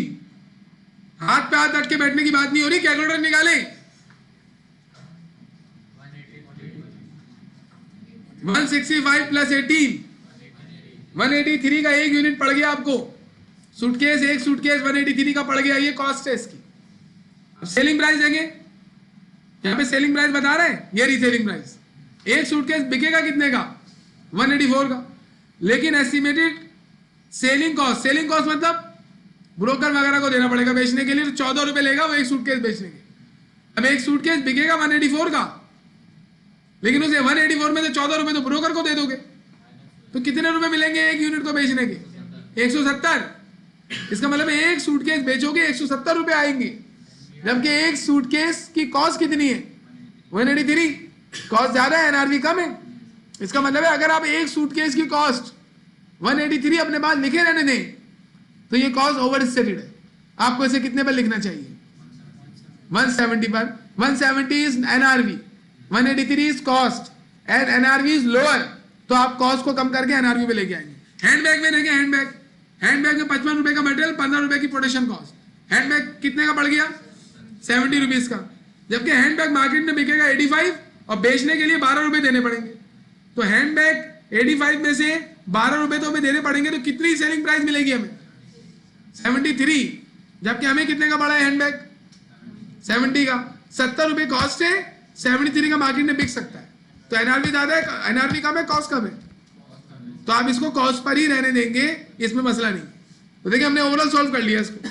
यानी आपको पहले कॉस्ट निकालनी है, जितना पैसा लगा वो सारा ऐड करके, फिर एनआरवी निकालने के लिए एस्टिमेटेड सेलिंग प्राइस में से estimated cost to complete and estimated cost to sell दोनों माइनस करके नेट अमाउंट जो आपको मिलेगा वो निकाल लेना है, और उस नेट अमाउंट को कॉस्ट से कंपेयर कर लेना है। अगर वो नेट अमाउंट कॉस्ट से कम हो गया है तो कम कर देंगे। आई सब करके दिखाएंगे बेटा। कौन सा सवाल था? 5वां। ये हम कर रहे हैं ना सॉल्व, हमने सब बनाया हुआ है बेटा आप लोगों के लिए, ओनली फॉर यू। आइटम कौन कौन से है भाई? 2 आइटम है, suit cases and handbags.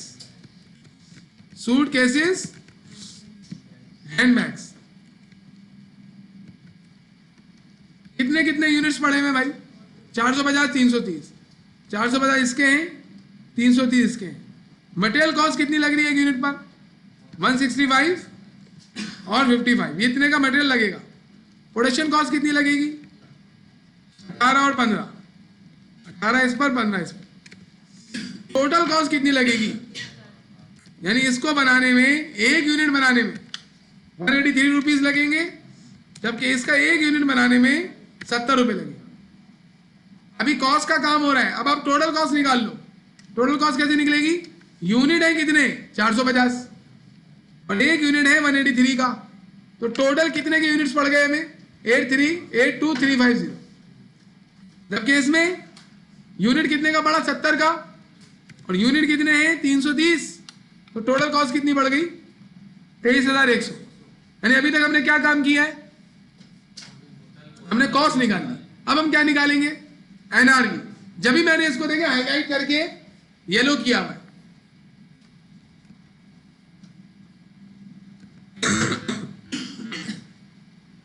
NRV निकालेंगे। एनआरवी कैसे निकलती है?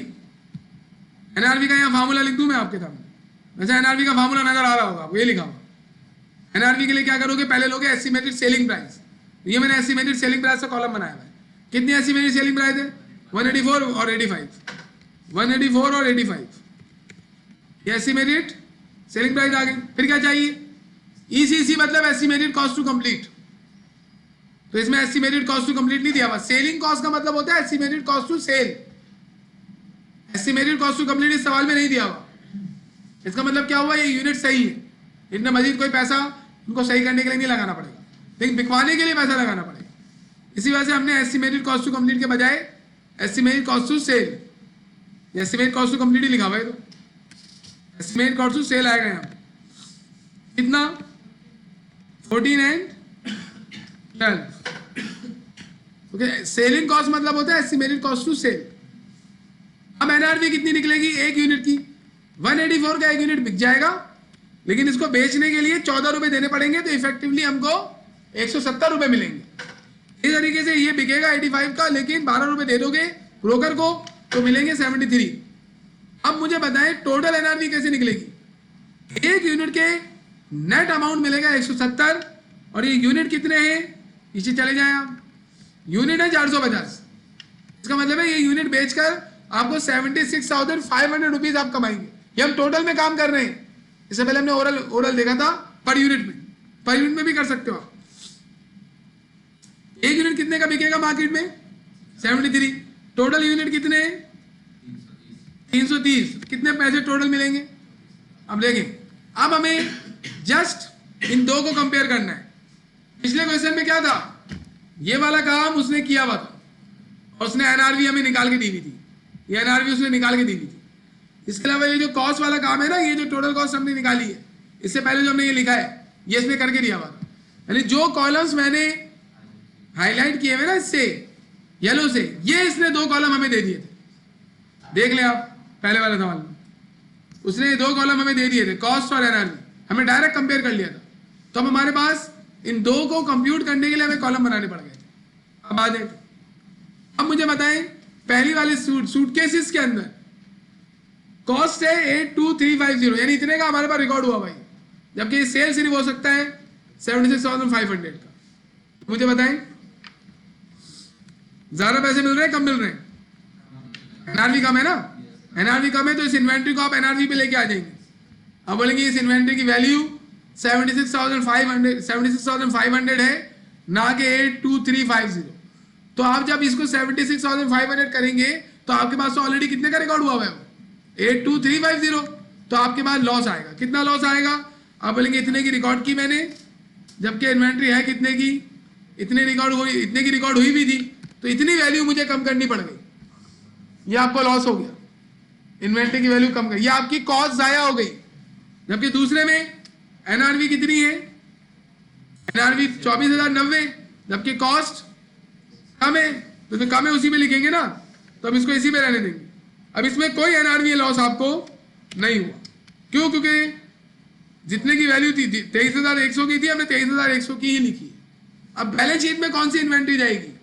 ये वाली, ये वाली या ये वाली?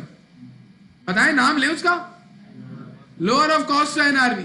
Lower of cost NRV is the value of inventory जो रिपोर्ट होगी। एनआरवी रिपोर्ट नहीं होती। आप एज्यूम करें ये दोनों एनआरवी ज्यादा होती, तो फिर तो आप कॉस्ट पर ही रिपोर्ट कर देते ना, और कॉस्ट ही यहां पर आ जाती लोअर ऑफ कॉस्ट एनआरवी।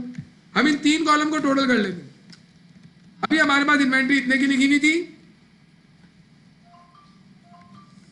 और हमने एनआरवी निकाली तो बोल रही इतने की है, जबकि हम इन्वेंट्री को कितने की रिकॉर्ड कर रहे हैं? इतने की। तो लॉस कितने, कैसे निकलेगा लॉस? या तो आप क्या करें कि जो लॉस हुआ है ना उसको सम कर लें, या फिर इतने की इन्वेंट्री थी उसमें से आप ये lower of cost NRV less कर लें। अगर आप ये इसमें से लेस करें तो यही अमाउंट आएगा आपका लॉस का। इसकी भी एंट्री बन सकती है क्या? एंट्री क्या बन सकती है भाई? एनआरवी लॉस की entry. NRV loss debit 5850, inventory credit 5850। लो इन्वेंट्री की वैल्यू भाई इतने से ही तो कम हुई है अल्लाह के बंदे।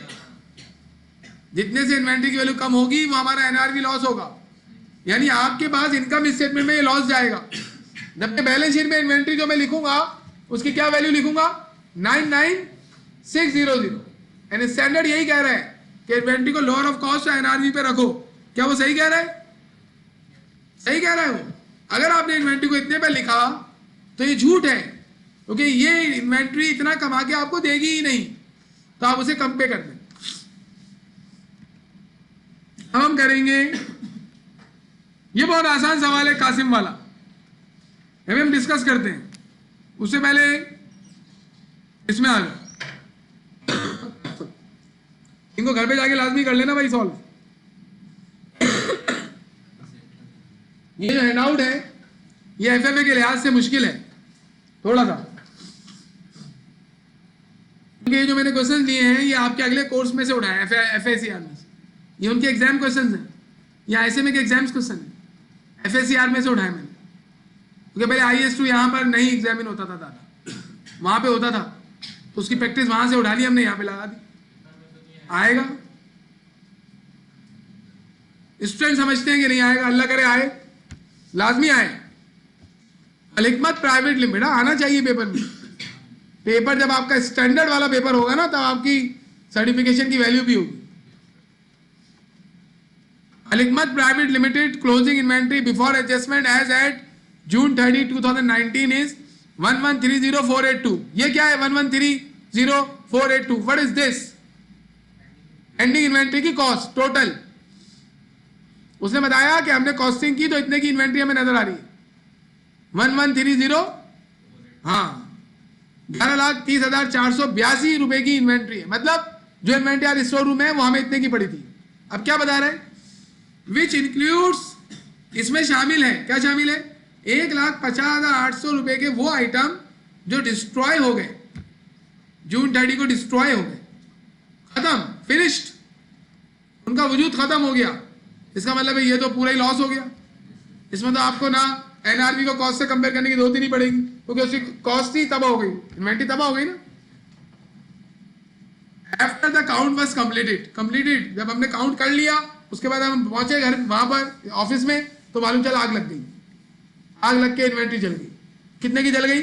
1,50,800। ये इन्वेंट्री किसमें से है? इसी में से तो है। इन्वेंट्री का एक हिस्सा बताया ना। फिर इसके अलावा क्या बता रहे हैं?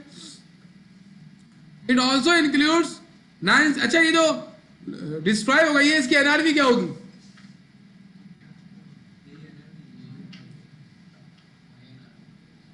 अरे भाई, तो डिस्ट्रॉय हुई है 1,50,800 की, इसकी एनआरवी क्या होगी? एनआरवी का मतलब क्या होता है? Net reliable value. कितने की मार्केट में सेल होके पैसा देगी? एनआरवी क्या होगी? नहीं होगी, मतलब जीरो। इसकी जीरो। इन्होंने एनआरवी बता दी आपको कि 1,50,800 की कॉस्ट वाली इन्वेंट्री की एनआरवी जीरो है। डिस्ट्रॉय हो गई तो एनआरवी जीरो हो गई ना, तो हम इसकी वैल्यू जीरो कर देंगे क्योंकि एनआरवी कम है कॉस्ट से। जबकि एक और इन्वेंट्री है 96,850 की, ये भी किस में से है? अरे भाई, इन्होंने शुरू में बताया है ना, आपको अटेंटिव बैठना है। 11,30,482 रुपए की इन्वेंट्री में से 1,50,800 की इन्वेंट्री तबाह हो गई, इसका एनआरवी जीरो। ये जो 96,850 बोल रहा है, ये कहां की है इन्वेंट्री?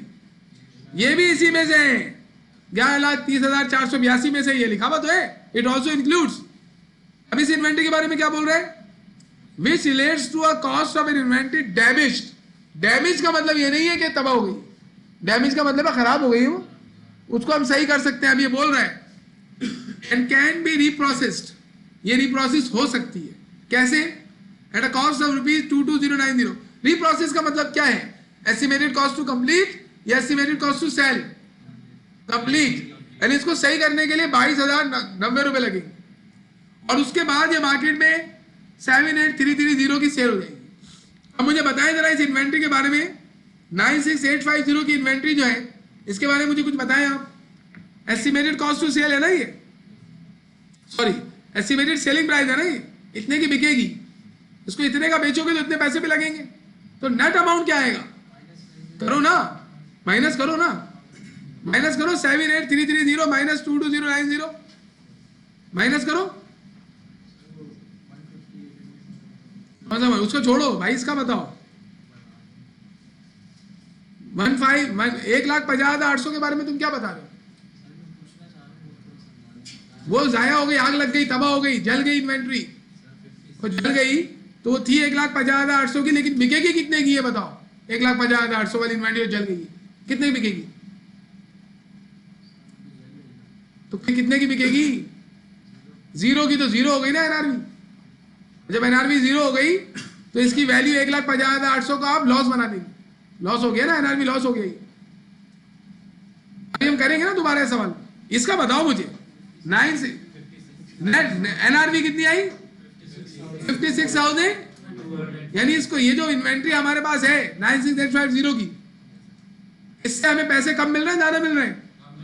तो एनआरवी कम हो गई ना, तो इसकी इसमें भी एनआरवी लॉस हुआ है। 1,50,800 वाली इन्वेंट्री में कितना एनआरवी लॉस हुआ है? पूरा। कितना एनआरवी लॉस हुआ है? पूरा। भाई एनआरवी जीरो हो गई है, एनआरवी लॉस कितना हुआ है? पूरा 1,50,800।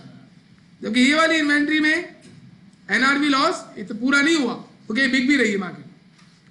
अब मुझे आप थोड़ा एक बात बताएं, इसका मतलब है कितने किस्म की इन्वेंट्री है हमारे पास? नहीं, तीन किस्म की इन्वेंट्री है। पीछे बहन बैठी हुई है, बताएं बेटा कौन कौन सी किस्म की इन्वेंट्री है? एक तो वो जो डिस्ट्रॉय हो गई 1,50,800 वाली, और एक वो जो डैमेज हो गई तो क्या ये इन्वेंट्री जो डिस्ट्रॉय हुई है और ये जो डैमेज हुई है, इनको मिला के ये बन रहा है? दोनों को ऐड करो जरा, 1,50,800 और 96,850 को ऐड करो। और हाँ, मतलब इसका मतलब है इसके अलावा और भी इन्वेंट्री है। उस इन्वेंट्री के बारे में कुछ बताया नहीं इन्होंने। इसका मतलब क्या हुआ? वो सही इन्वेंट्री है। गुड, पहले ही बोल देना था। वो सही इन्वेंट्री है का मतलब क्या है? उसकी एनआरवी ज्यादा ही होगी। उसकी एनआरवी ज्यादा होगी, इसका मतलब है उसके बारे में टेंशन लेने की जरूरत नहीं है। एनआरवी लॉस सिर्फ इसमें होगा। उसकी एनआरवी ज्यादा होगी, कितनी ज्यादा है ये उन्होंने बताया ही नहीं। और जब ज्यादा होगी तो बताने की जरूरत ही नहीं है ना, क्योंकि उसको तो हम कॉस्ट पे ही रहने देंगे। आइए तीसरा सवाल, अब आप लोग मुझे करवा रहे हैं थर्ड क्वेश्चन। अब देखिए, सबसे पहले टाइप ऑफ इन्वेंट्री हम खुद बना रहे हैं। Type of inventory third question में, क्वेश्चन नंबर 3,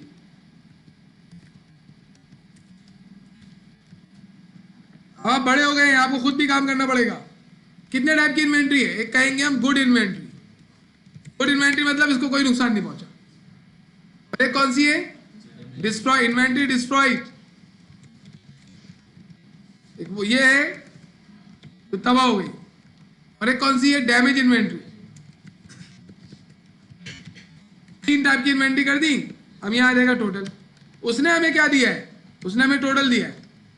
टोटल कितना दिया है? 1130,482, 1130,482 ये आ गया। अब हम इसको डिस्ट्रीब्यूट करेंगे इन 3 में। ये 3 टाइप की इन्वेंट्री है ना, इसका सम होगा ना ये। उसने 2 की हमें कॉस्ट बताई हुई है। डिस्ट्रॉयड की क्या बताई हुई है? 1,50,800। डैमेज की क्या बताई हुई है? 96। कॉस्ट ले रहा हूं मैं, कॉस्ट। एक बच्चा बोला सर ये क्यों नहीं ले रहे आप इसमें? ये कॉस्ट की कैलकुलेशन हो रही है, और ये जो डिस्ट्रॉय हुई है उसकी कॉस्ट ये है, और जो डैमेज हुई है उसकी कॉस्ट ये है। ये तो अलग चीजें हैं। ये एस्टिमेटेड सेलिंग प्राइस है, ये एस्टिमेटेड कॉस्ट टू सेल है, कंप्लीट है, सॉरी। अब मुझे बताएं, गुड इन्वेंट्री निकाल सकते हो कैसे? टोटल में से माइनस कर देंगे क्या? सम। किसका? इन दोनों का सम। ये गुड इन्वेंट्री आ गई। सही निकालिए, देख लो। 882,832। अब इसकी एस्टिमेटेड सेलिंग प्राइस इसने हमें नहीं बताई। एस्टिमेटेड कॉस्ट टू कंप्लीट भी नहीं बताई, इसकी एनआरवी भी नहीं बताई, लेकिन हमें मालूम है एनआरवी इसकी ज्यादा होगी। तो हम क्या बोलेंगे? ये इन्वेंट्री जो है ना, ये इतने में रिपोर्ट कर दो। इस इन्वेंट्री का कोई चक्कर नहीं है। इतने में क्यों लिख रहे हैं? क्योंकि इसकी एनआरवी ज्यादा है, और जब एनआरवी ज्यादा हो तो इन्वेंट्री को कॉस्ट पर ही लिखते हैं। ये बात समझ में आ गई आपको?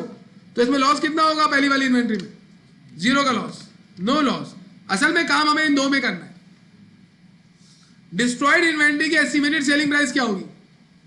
0। एस्टिमेटेड कॉस्ट टू कंप्लीट 0, तो एनआरवी भी 0। तो लोअर ऑफ कॉस्ट एनआरवी क्या है? अरे बेटा, ये 1,50,800 की इन्वेंट्री की कॉस्ट 1,50,800 है ना। डैमेज इन्वेंट्री की, सॉरी, डिस्ट्रॉयड इन्वेंट्री की कॉस्ट है 1,50,800। इसका एनआरवी क्या है? 0। 0 का मतलब क्या है? ये इन्वेंट्री नहीं बिक सकती बेटा। कुछ नहीं मिलेगा आपको मार्केट से, अंडा मिलेगा हाथी का।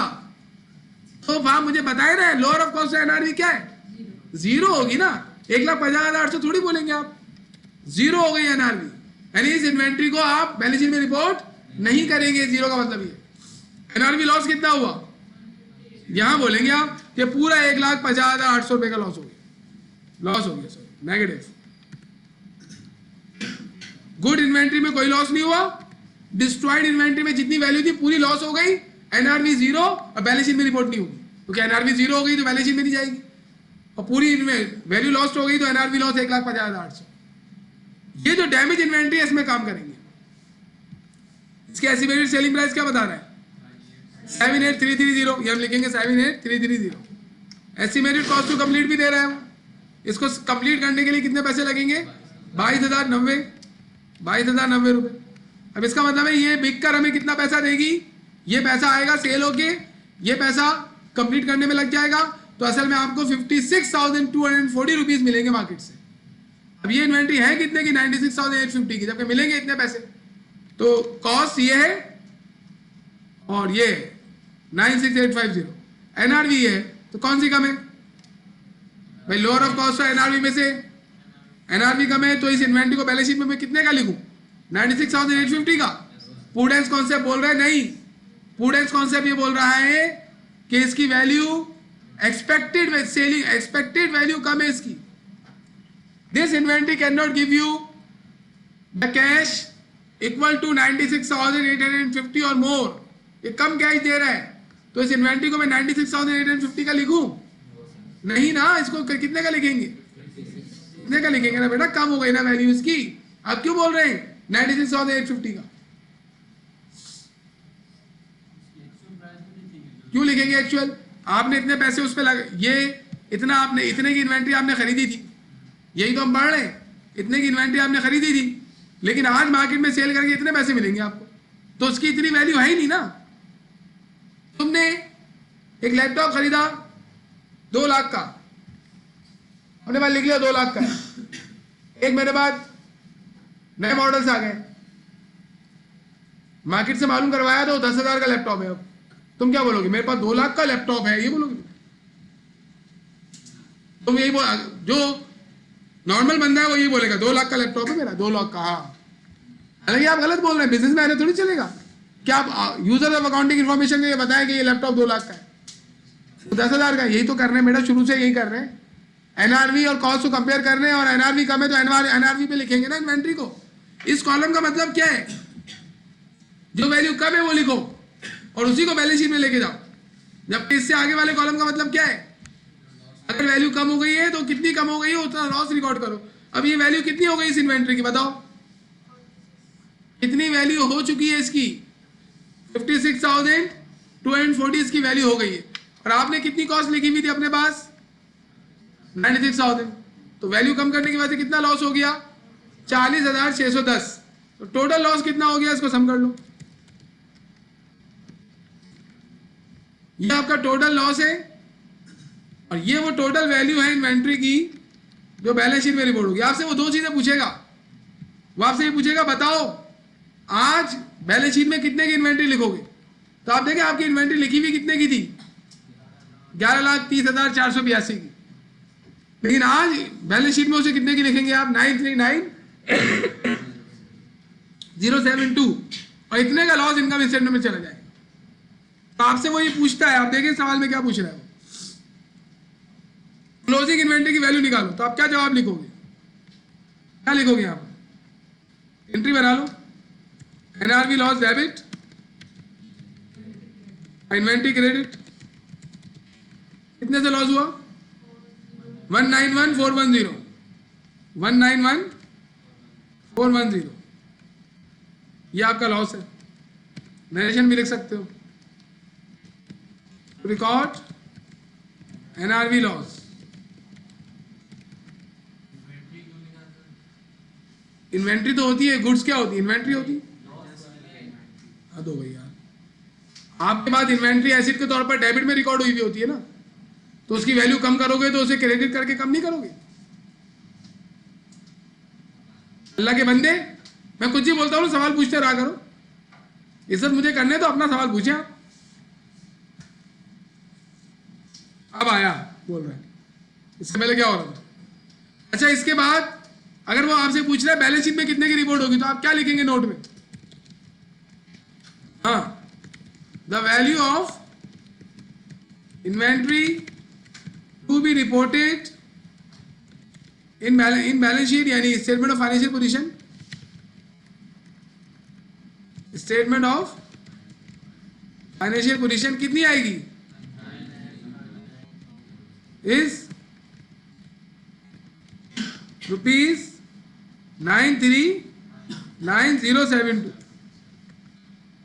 ये आपका, देखिए अभी तक की पूरी डिस्कशन में आपने क्या देखा?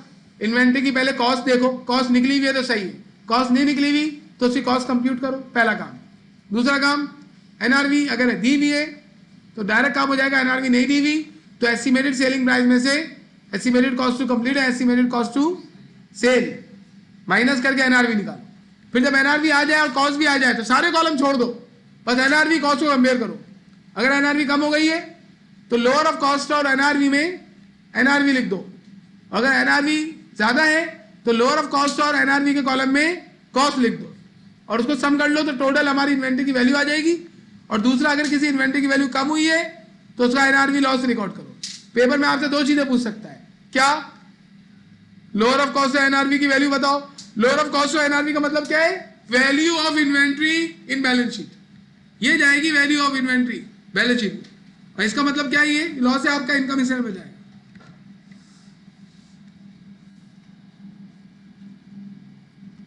Question number 2, it's also simple, सारे सिंपल है। आपको घर जाकर इनको राइटिंग में खुद से सॉल्व करें। पहले आप घर जाकर दोबारा से इसको पढ़ें, सॉल्यूशन देखें, सॉल्यूशन देखकर पहले समझें। जब आपको सॉल्यूशन देख के मुकम्मल तौर पे समझ में आ गया, फिर आप अपने रजिस्टर पे खुद से सॉल्व करने की कोशिश करें। स्टेप्स क्या है? कंप्यूट कॉस्ट, दूसरा स्टेप कंप्यूट एनआरवी, तीसरा स्टेप कॉस्ट और एनआरवी को कंपेयर करके लोअर ऑफ कॉस्ट और एनआरवी में अगर एनआरवी कम है तो वो लिख दो, कॉस्ट कम है तो वही लिख दो, कॉस्ट, और सम कर लो तो बैलेंस शीट में जो वैल्यू जाएगी वो निकल जाएगी। और अगर किसी इन्वेंट्री की एनआरवी कम है तो उसका लॉस रिकॉर्ड कर दो कि इसका इतना लॉस हो गया। अब ये सवाल भी आसान है, देखिए बोल रहे 31/12/2013 अकाउंटिंग पीरियड का एंड हो गया, उस वक्त इन्वेंट्री की कॉस्ट लिख रहा है कितनी है? 8 लाख। यानी हमने इन्वेंट्री के कार्ड वार्ड बनाकर 8 लाख रुपए की इन्वेंट्री कंप्यूट कर ली। ये इन्वेंट्री आज हमारे पास है। There were doubts regarding its condition, inventory के बारे में शक है हमें। अब शक है तो हम क्या करेंगे? मालूम करेंगे कि ये इन्वेंट्री जो है ये 8 लाख से ज्यादा की बिकेगी या कम की बिकेगी। अगर ये इन्वेंट्री 8 लाख से कम की नेट रियलाइजेबल इसकी वैल्यू है तो इसको 8 लाख रुपए आप रिपोर्ट नहीं कर सकते, फिर आपको एनआरवी लॉस रिकॉर्ड करना पड़ेगा। लेकिन अगर इस इन्वेंट्री की एनआरवी 8 लाख से ज्यादा है तो इट्स ओके, 8 लाख का ही रहने देंगे। ये नहीं करेंगे कि उसको एनआरवी में रिकॉर्ड कर ले आप। अगर 8 लाख रुपए कॉस्ट है, एनआरवी 20 लाख है, एनआरवी 12 लाख है, तो आप उसे 12 लाख थोड़ी लिखेंगे, 8 लाख ही रहने देंगे। लेकिन एनआरवी कम हो गई 7 लाख हो गई है तो फिर आप 7 लाख कर देंगे। यही कहता है कौन? प्रूडेंस कॉन्सेप्ट या प्रिंसिपल ऑफ कंजर्वेटिज्म कि if you are expecting gain in something do not report it, but if you are expecting loss in anything तो आप उसको रिपोर्ट कर दो। देखिए अभी हम इन्वेंट्री को मार्केट में सेल करने नहीं गए, हम तो एस्टिमेट करते बैठे हुए। हो सकता है बाद में, अभी हमने एनआरवी लॉस रिकॉर्ड कर लिया, हो सकता है बाद में ज्यादा की सेल हो जाएगी, वो तो बात की कहानी है ना। लेकिन अभी की वैल्यू तो हमें सही कंप्यूट करनी है। अभी ये बता रहे हैं 8 लाख की कहानी इन्होंने कर दी है। यहाँ पे 8 लाख को इन्होंने 3 हिस्सों में डिस्ट्रीब्यूट कर दिया।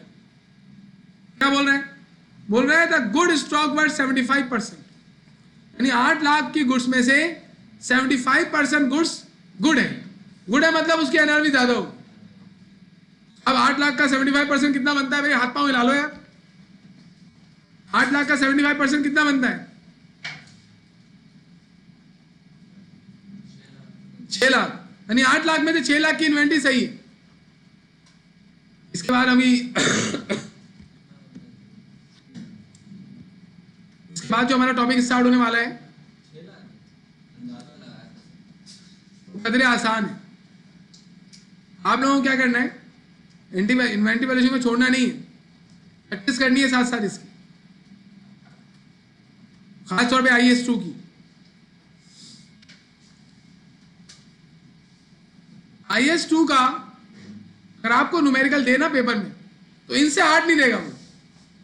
This is the maximum level. आप FFA के स्टूडेंट सही, हम इनको कर ले बहुत है आपके लिए, लेकिन इनको कर लीजिएगा। 75% बना 6 लाख, इसका मतलब है 6 लाख की इन्वेंट्री तो गुड है। अब देखिए इन्वेंट्री को बेचते पता कैसे? अगर मेरे पास 1 लाख, मेरे पास 2 लाख रुपए की इन्वेंट्री है, सुन रहे हैं आप? 2 लाख रुपए इसकी कॉस्ट है और हमारी क्या पॉलिसी है? हम 30% प्रॉफिट पर बेचते हैं इसको। 30%, 30% है कितने की इन्वेंट्री मेरे पास? 2 लाख। 2 लाख का 30% कितना बनेगा? 2 लाख का 30% नहीं निकाल सकते आप? ओ भाई हाँ 30,000 बनेगा। वाह, 2 लाख का 30% 30,000 बनेगा, 60,000 बनेगा। इसका मतलब है ये इन्वेंट्री तो 2 लाख की आपके पास है, कितने की बेचोगे मार्केट में? अभी तो बताया है 2,60,000 का बेचोगे ना, 60,000 तो प्रॉफिट लोगे ना बेटा, 2 लाख कॉस्ट भी तो लोगे, या 60,000 का ही बेच दोगे उठा के 2,60,000 का। ये नॉर्मल बात कर रहा हूं अभी मैं हमारी क्या पॉलिसी है, 30% प्रॉफिट पे बेचते हैं। अगर हमारी ये पॉलिसी हो 40% प्रॉफिट पे बेचते हैं, तो कितना प्रॉफिट हम रखेंगे 2 लाख पर? अरे भाई 2 लाख पर 40% प्रॉफिट निकाल लो ना अल्लाह के बंदो, 80,000। तो सेलिंग प्राइस क्या होगी, बी क्वाइट, 2,80,000। सेलिंग प्राइस 2,80,000 होगी, 80,000 हमारा प्रॉफिट होगा। ये जो सेलिंग प्राइस है ना 2,80,000, या आप डायरेक्ट भी निकाल सकते हो। अभी आपने कैसे कैलकुलेशन की, 2 लाख को मल्टीप्लाई किया 40 से, डिवाइड किया 100 से, तो आया 80,000। फिर 80,000 को आपने ऐड किया 2 लाख में, फिर सेलिंग प्राइस आ गई। ये सेलिंग प्राइस डायरेक्ट कैसे निकालेंगे, 2 लाख को आप 140% से मल्टीप्लाई करें, 2 lakh multiply by 140 divided by 100 करें।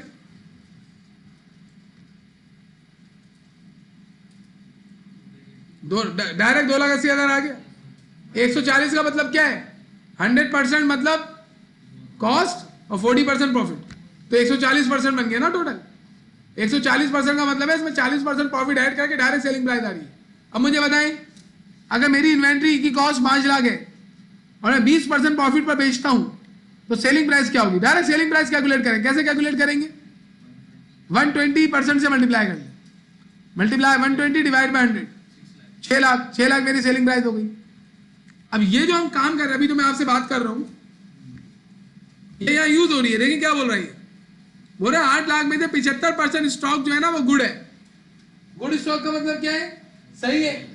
और ये कैसे बिकेगा आगे बता रहे हैं, and were expected to realise the normal sales price of cost plus 25%, मतलब ये 125% पे बिकेगा। अब आप खुद देखे ना, वो बोल रहा है 6 लाख से ज्यादा में बिकेगा। कितने में बिकेगा, कितने में बिकेगा निकालो, 25% बताया ना उसने। 6 लाख वाली इन्वेंट्री कितने में बिकेगी, अरे बेटा बताया तो है उसने कि 8 लाख में से 75% स्टॉक गुड है। 75% स्टॉक जो गुड है वो 6 लाख का बना। ये 6 लाख वाली इन्वेंट्री, 6 लाख कॉस्ट वाली इन्वेंट्री 25% प्रॉफिट पे बिकेगी, 7 लाख, तो 7,50,000 क्या है, 7,50,000 इसकी सेलिंग प्राइस है ना, एस्टिमेटेड सेलिंग प्राइस है ना। कॉस्ट कितनी है 6 लाख, 6 लाख वाली 7,50,000 में बिकेगी, तो एनआरवी ज्यादा नहीं है इसकी, एनआरवी ज्यादा है तो खत्म बात, इसका मतलब इसमें कोई लॉस नहीं है। दूसरी इन्वेंट्री बता रहा है ये 15%, टोटल कितनी होती है, 100% होती है ना। 75% गुड है तो कितनी परसेंट बची, 25 में से 15% यहां बता रहा है, 10% यहां बता रहा है। 15% के बारे में क्या फरमा रहा है, पहले तो बताओ 8 लाख का 15% कितना होगा, 8 लाख ही है ना टोटल। ओ भाई 8 लाख का 15% यार 1,20,000। अब ये बात कर रहा है कि 8 लाख में से 1,20,000 रुपए की इन्वेंट्री के बारे में क्या बात कर रही है, वर्ड स्लाइटली डैमेज। कितने की इन्वेंट्री स्लाइटली डैमेज है, 1,20,000 and require an expenditure of 10% of sale value, और इस पर आपको 10% पैसा लगाना पड़ेगा for making it readily saleable at the normal price, ताकि नॉर्मल प्राइस से बिक जाए। नॉर्मल प्राइस कैसे निकालते हैं हम, अभी ऊपर उसने बताया है नॉर्मल प्राइस कैसे निकलती है। अभी आपने नॉर्मल प्राइस नहीं निकाली थी, आप पढ़े सवाल को पढ़े, नॉर्मल प्राइस कैसे निकलती है उसने ऊपर बताया कितना, नहीं गलत बोल रहे हैं ना। ये क्या लिखा हुआ नजर नहीं आ रहा आप लोगों को, ये इंग्लिश में लिखा हुआ है, पश्तो में थोड़ी लिखा हुआ। नॉर्मल सेलिंग प्राइस कैसे निकलती है, हाँ 10% है, 25% लिखा हुआ है, उसको छोड़ो, पहले इसका बताओ। नॉर्मल सेलिंग प्राइस का मतलब क्या होता है कि इतने में गुड्स बेची जाती है नॉर्मली, और इसने बता दिया है कि नॉर्मली हम 25% प्रॉफिट लेते हैं, 25% प्रॉफिट नॉर्मल प्रॉफिट है इनका।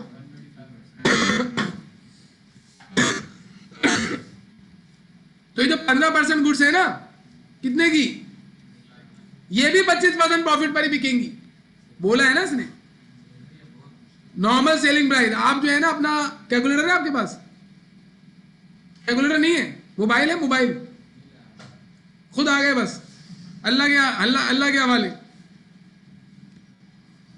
अल्लाह के हवाले हो गया ये। कौन सा हवाले? दूसरा।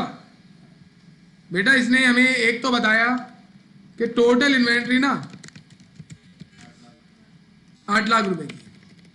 अल्लाह के बंदे अगर कुछ भी ना होता, नॉर्मल ये पूरी की पूरी इन्वेंट्री नॉर्मल सेलिंग प्राइस से बिकती थी।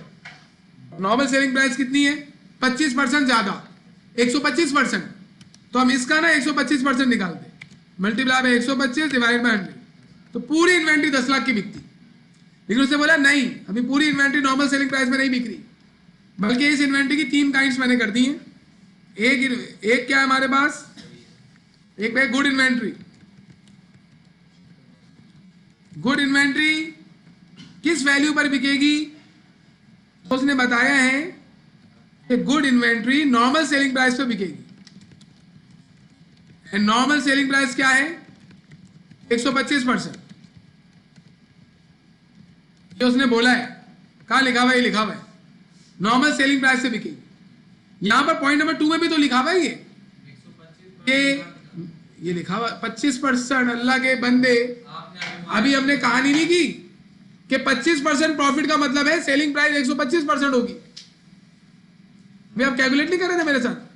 अभी हमने कहानी तो पूरे 2 लाख 3 लाख 5 लाख की इन्वेंट्री के बारे में बातें तो की थी। अभी आप सो रहे थे उस टाइम, अभी बताया नहीं है कि अगर 2 लाख की इन्वेंट्री है और 40% प्रॉफिट पे बेच रहे हो। अभी हमने आपको एक्सरसाइज करवाई थी, आपने की नहीं होगी, आप सिर्फ सुन रहे होंगे हाथ पे हाथ रख के।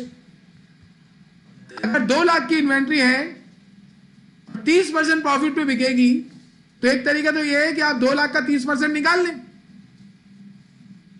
कितना बनेगा? 60,000। तो सेलिंग प्राइस कितनी बनी? 2,60,000। तो मैंने आपको बताया था कि आप डायरेक्ट सेलिंग प्राइस भी निकाल सकते हैं, और इसके लिए 2 लाख को डायरेक्ट आप मल्टीप्लाई कर ले 130% से। अभी 130 कहां से आया?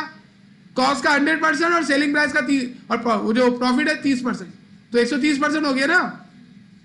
पीवी के तो नहीं आते हैं आप लोग? अब एक इन्वेंट्री अगर 8 लाख की है और उसका नॉर्मल प्रॉफिट 25% है, तो सेलिंग प्राइस कितने परसेंट होगी? 125। सोना ही तो नहीं होता, आप लोग घर पहुंच जाते हैं, और कैलकुलेटर लाना बहुत जरूरी है। 8 लाख रुपए की इन्वेंट्री है और 25% प्रॉफिट है, तो सेलिंग प्राइस 125% है। मैथमेटिक्स बहुत वीक है आप लोगों की। 15 लाख की अगर इन्वेंट्री है, 10% प्रॉफिट पे बेचते हो, तो सेलिंग प्राइस की परसेंटेज क्या होगी? 110।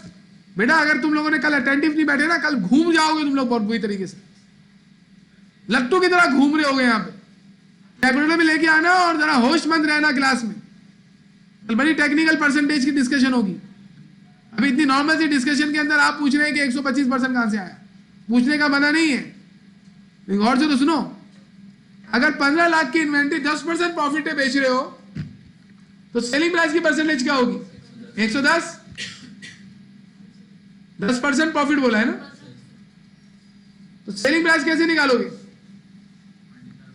इसको पूरा पूरा बोले, 15 lakh multiply by 110 divide by 100। ये सेलिंग प्राइस को निकालने का तरीका है डायरेक्ट। और बच्चों वाला तरीका क्या है? पहले 15 लाख का 10% लोगे, प्रॉफिट आएगा, फिर उस प्रॉफिट को 15 लाख में ऐड करोगे। तो यहां इसने लिखा है कॉस्ट प्लस 25%। 25% क्या है? प्रॉफिट। तो कॉस्ट कितना होगी? 100, टोटल मिला के कितनी होगी? 125। यानी ये जो इन्वेंट्री है इसके बारे में फरमा रहा है ये कि 125% इसकी सेलिंग प्राइस है। मैंने शुरू में आपको ये बताया कि 8 लाख की इन्वेंट्री, नॉर्मल सेलिंग प्राइस क्या बताई उसने? कॉस्ट प्लस 25%, मतलब कितने परसेंट सेलिंग प्राइस है? 125%।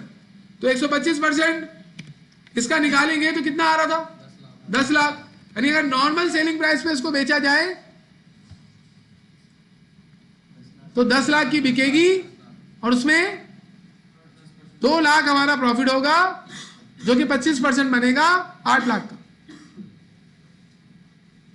लेकिन उसने बोला है नहीं मेरे पास, उसने 3 इन्वेंट्री की भाई काइंड बना दी। अल्लाह के बंदे पता नहीं क्या पिए हुए होते हैं यार। 8 लाख की इन्वेंट्री के बारे में एक कहा है उसने गुड स्टॉक। गुड स्टॉक कितना परसेंट है? 75%। और ये कैसे बिकेगा? 125%। और दूसरा वाला जो ये 15% बता रहा है 8 लाख का, वो डैमेज है, डैमेज है ना, स्लाइटली डैमेज है। तो हम लिखेंगे दूसरी इन्वेंट्री है डैमेज। इसके बारे में क्या फरमा रही, ये बोल रहा है इस पे 10% खर्चा होगा, लेकिन उसके बाद क्या होगा, लिखा हुआ इंग्लिश में नॉर्मल प्राइस पे बिकेगी। ये भी 10% खर्चा करने के बाद ये भी 25% ज्यादा में बिकेगी, लिखा हुआ नहीं। इसका मतलब क्या हुआ, इसकी भी नॉर्मल सेलिंग प्राइस होगी। जबकि थर्ड वाली के बारे में क्या फरमा रहे हैं, ये डैमेज है, इसको लिख लो, ये कौन सी डैमेज है, स्लाइटली डैमेज। जबकि ये थोड़ी ज्यादा डैमेज है। इसके बारे में क्या फरमा रहे हैं कि ये बिकेगी 10% कितना बनता है 8 लाख का, वो भी कैलकुलेट करोगे 80,000। ये बोल रहा है ये जो 80,000 की गुड्स है ना, ये सिर्फ नॉर्मल सेलिंग प्राइस का 60% दे पाएंगे। इसका मतलब है ये जो गुड है ना हमारी डैमेज वाली, इसकी जो नॉर्मल सेलिंग प्राइस बनेगी, कितनी होती है normal selling price, normal selling price कितनी होती है 125%। यहां इस सवाल में नॉर्मल सेलिंग प्राइस 125% है। जो 125% आएगा उस पर नहीं बिकेगी, वो 60% कम कर दे, 40% कम कर देना उसको। इसका मतलब है ये 60% ऑफ नॉर्मल सेलिंग प्राइस पर बिकेगी। अब मुझे बताओ कितने टाइप की, पहले कॉस्ट बताओ इसकी कॉस्ट, ये कितने परसेंट है, नहीं सेलिंग प्राइस नहीं पूछ रहा भाई, मुझे बताओ गुड इन्वेंट्री की कॉस्ट क्या है, गुड इन्वेंट्री कितने परसेंट है।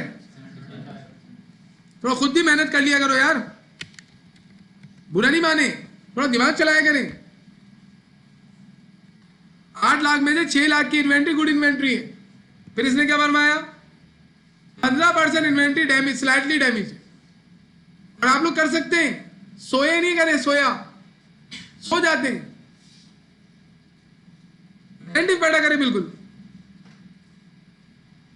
ज्यादातर 6 घंटे पढ़ते हैं ना आप लोग रेगुलर, फेस वॉश करते रहा करें। 15% 8 लाख का स्लाइटली डैमेज है, कितना बनेगा 15% इसका, ये वाली गुड्स स्लाइटली डैमेज है। और बाकी 10% बताया उसने, वो कैसी है, वो ज्यादा डैमेज है। तो देखिए ये इसने, ये तो 3 आपको नजर आ रहे हैं ना, ये तीनों 8 लाख का ही पार्ट है। 8 लाख की इन्वेंट्री को 3 हिस्सों में डिवाइड कर दिया गया। 6 लाख की गुड इन्वेंट्री है, इसको जब बेचोगे ना डायरेक्ट 125% मिल जाएगा इसका। 125% मतलब ज्यादा वैल्यू मिल रही है, कम मिल रही है।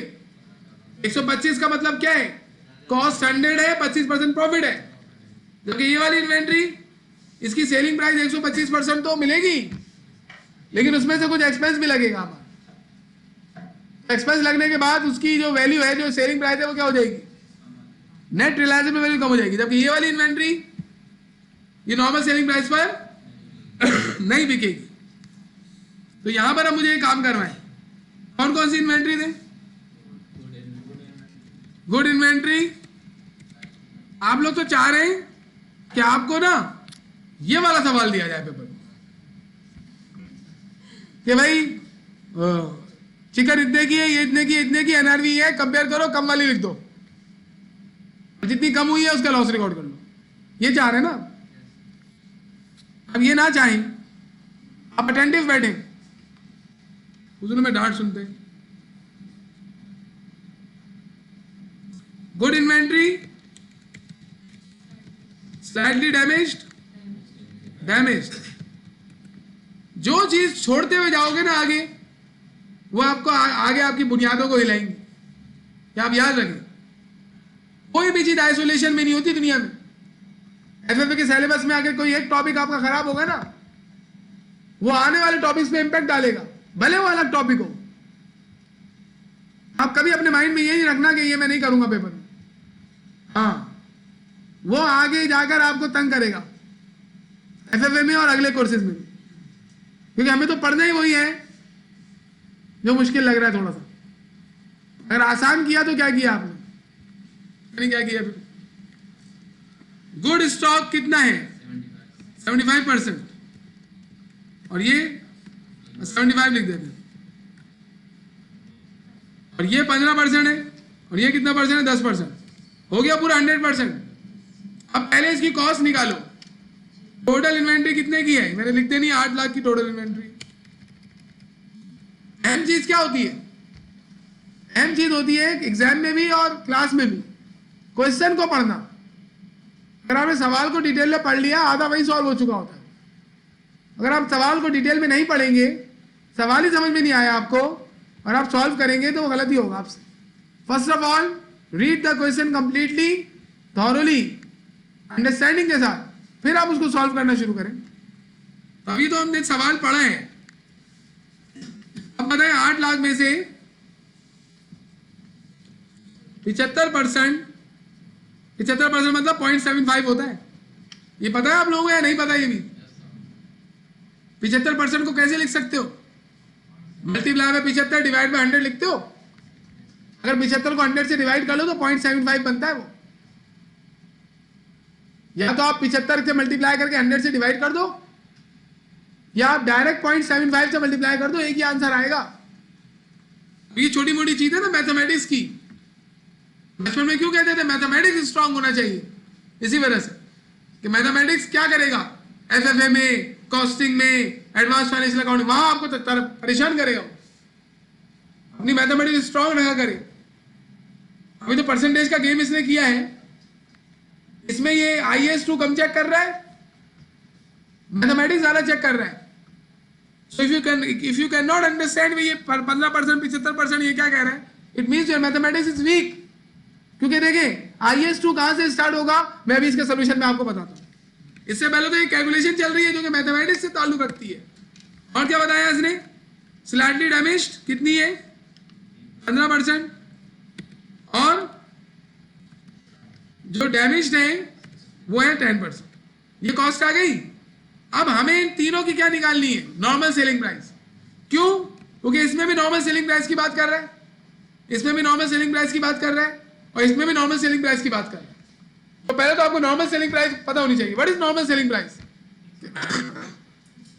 नॉर्मली इतनी वैल्यू में ये सेल होती अगर नॉर्मल कंडीशन होती, डैमेज ना होती, स्लाइटली डैमेज ना होती, तो कितने की बिकती?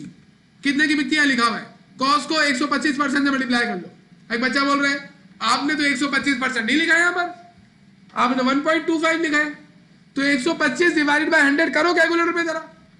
125 डिवाइडेड बाय 100 1.25 लिखो या 125% लिखो, एक ही बात होती है। अब मुझे बताओ 6 लाख वाली इन्वेंट्री अगर नॉर्मल कंडीशन हो तो कितने की बिक जाएगी? 7,50,000 की। और ये 1,20,000 वाली इन्वेंट्री नॉर्मल कंडीशन होती तो कितने की बिक जाती? 1,50,000 की। और ये 80,000 वाली इन्वेंट्री नॉर्मल कंडीशन होती तो कितने की बिक जाती? 1,00,000। ये वैल्यू, ये सेलिंग प्राइस है उसकी, लेकिन कब की? जब नॉर्मल कंडीशन। लेकिन आज नॉर्मल कंडीशन नहीं है ना। उसने बताया कि पहली वाली जो इन्वेंट्री है वो नॉर्मल सेलिंग प्राइस पे ही बिकेगी। इसका मतलब है इसकी एस्टिमेटेड सेलिंग प्राइस यही है। जबकि ये वाली जो इन्वेंट्री दूसरी वाली ये भी बिकेगी नॉर्मल सेलिंग प्राइस पे। नॉर्मल सेलिंग प्राइस पर ही बिकेगी। ये तो 10% है ना, ये तो इसका एस्टिमेटेड कॉस्ट टू कंप्लीट है। सेलिंग प्राइस की भी कितनी है? 1,50,000 नॉर्मल। जबकि तीसरे वाले की नॉर्मल सेलिंग प्राइस पे नहीं बिकेगी। नॉर्मल सेलिंग प्राइस का 60% मिलेगा आपको। इसका मतलब है इसकी जो एस्टिमेटेड सेलिंग प्राइस है वो 1,00,000 रुपए नहीं है, बल्कि 60% 0.6 60,000। मतलब ये इन्वेंट्री जो 6 लाख की है उसकी नॉर्मल सेलिंग प्राइस 7,50,000 है और वो बिकेगी भी 7,50,000। और ये जो 1,20,000 वाली इन्वेंट्री है वैसे तो 1,50,000 की बिकती, लेकिन अभी भी उसने बोला 1,50,000 की बिकेगी, लिखा हुआ है नॉर्मल सेलिंग प्राइस पे, लिखा हुआ है ना बेटा। 10% का खर्चा कर दो, नॉर्मल सेलिंग प्राइस से बिक जाएगी। ठीक है भाई, making it readily saleable at the normal selling price. क्योंकि तीसरी वाली नॉर्मल सेलिंग प्राइस में नहीं बिकेगी, वो नॉर्मल सेलिंग प्राइस का 60% पे बिकेगी। तो देखिए नॉर्मल सेलिंग प्राइस निकालना बहुत जरूरी था। ये आप नहीं निकालेंगे तो आपको एस्टिमेटेड सेलिंग प्राइस पता नहीं चलेगी। दिस इज हम क्यों निकाल रहे हैं एस्टिमेटेड सेलिंग प्राइस?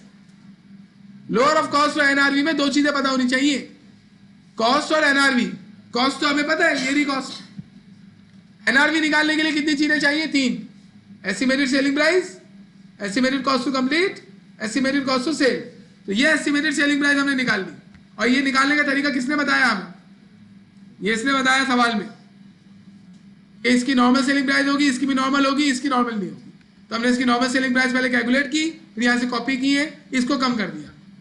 अब मुझे बताएं पहली वाली जो गुड्स है उसमें एस्टिमेटेड कॉस्ट टू कंप्लीट है, वो गुड इन्वेंट्री है, उसमें कुछ भी काम नहीं करना पड़ेगा।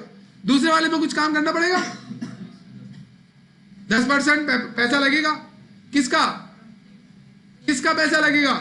सेल वैल्यू का। सेल वैल्यू का 10%। इसका मतलब है ये पहले वाले में कोई पैसा नहीं लग रहा। दूसरी वाले की सेल वैल्यू कितनी है?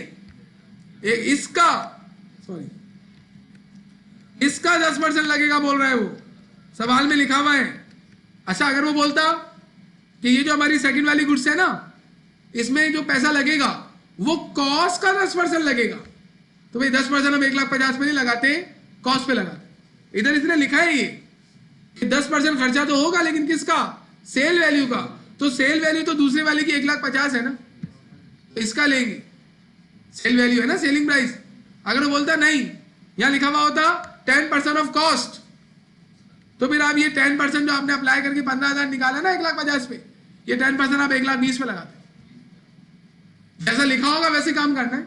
अब फिक्स नहीं है ये कि एस्टिमेटेड कॉस्ट टू कंप्लीट कैसे निकलेगी, उसे लिख के दिया है सेल वैल्यू का 10% लो। इसकी एस्टिमेटेड कॉस्ट टू सेल दी हुई है पहले वाले की। अच्छा, तीसरे वाले की एस्टिमेटेड कॉस्ट टू कंप्लीट बताओ। एस्टिमेटेड कॉस्ट टू कंप्लीट बताओ। एस्टिमेटेड कॉस्ट टू कंप्लीट क्या होती है? इस गुड को सही करने में कितने पैसे लगेंगे, लिखा हुआ है कुछ? टोटली डैमेज है तो सही थोड़ी करेंगे आप, तो इसमें कोई पैसा नहीं लगाएंगे आप। तो ये हमारी एस्टिमेटेड कॉस्ट टू कंप्लीट का कॉलम कंप्लीट हो गया। एस्टिमेटेड कॉस्ट टू सेल मतलब सेल करने पर पैसे लगेंगे। पहले वाले में कुछ लिखा हुआ है? दूसरे वाले में सेल करने में कितना पैसा लगेगा? अबे भाई वो 10% के बारे में क्या लिखा हुआ है? पढ़ा है आपने? इंग्लिश में, इंग्लिश आती है? क्या लिखा हुआ है? स्लाइटली डैमेज है and required an expenditure of 10% of sale value for making it readily saleable at the normal price. इस पर तो 10% लग रहा है, वो उसको उस हालत में लाने के लिए लग रहा है कि उसको हम सेलेबल कंडीशन में ला सके। तो सेलेबल कंडीशन में लाने के लिए जो खर्चा होता है वो एस्टिमेटेड कॉस्ट टू सेल होता है या एस्टिमेटेड कॉस्ट टू कंप्लीट होता है? What is estimated cost to complete? सही करने के पैसे। एस्टिमेटेड कॉस्ट टू सेल मतलब बंदों को दोगे भाई, ले आओ इसे सेल करो।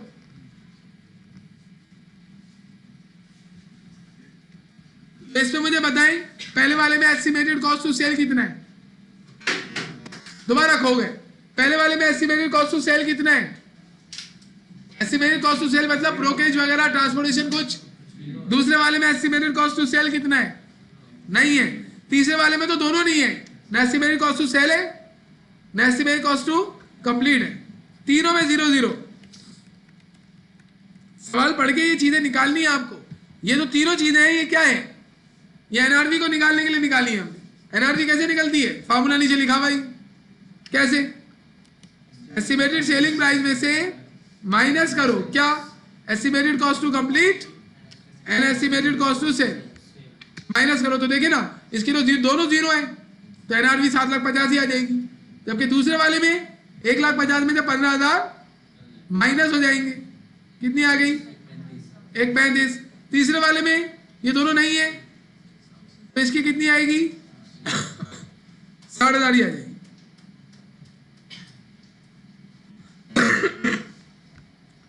ये काम हमने किया है किसके लिए? एनआरवी निकालने के लिए। कैसे किया हमने? सवाल में लिखा हुआ है कैसे करना है। उसने जो जो बोला हमने वैसे कर दिया। और ये काम हमने किस लिए किया था? परसेंटेज लगा के कॉस्ट निकालने के लिए। कॉस्ट भी हमारे पास आ गई, एनआरवी भी आ गई। ये रही एनआरवी, ये रही कॉस्ट। अब तो कर लोगे कैसे? पहली वाली गुड इन्वेंट्री, कॉस्ट ये रही, एनआरवी ये रही। कम कौन सी है? कॉस्ट पर ही रहने देंगे, कोई लॉस नहीं हुआ इसमें। दूसरी वाली इन्वेंट्री कितने की रिकॉर्ड हुई है? कॉस्ट पर 1,20,000 की। अब मार्केट में कितनी वैल्यू है? एनआरवी 1,35,000, तो कितने पे रिकॉर्ड रखोगे? क्यों? क्योंकि उसकी वैल्यू कम नहीं हुई, एनआरवी ज्यादा है।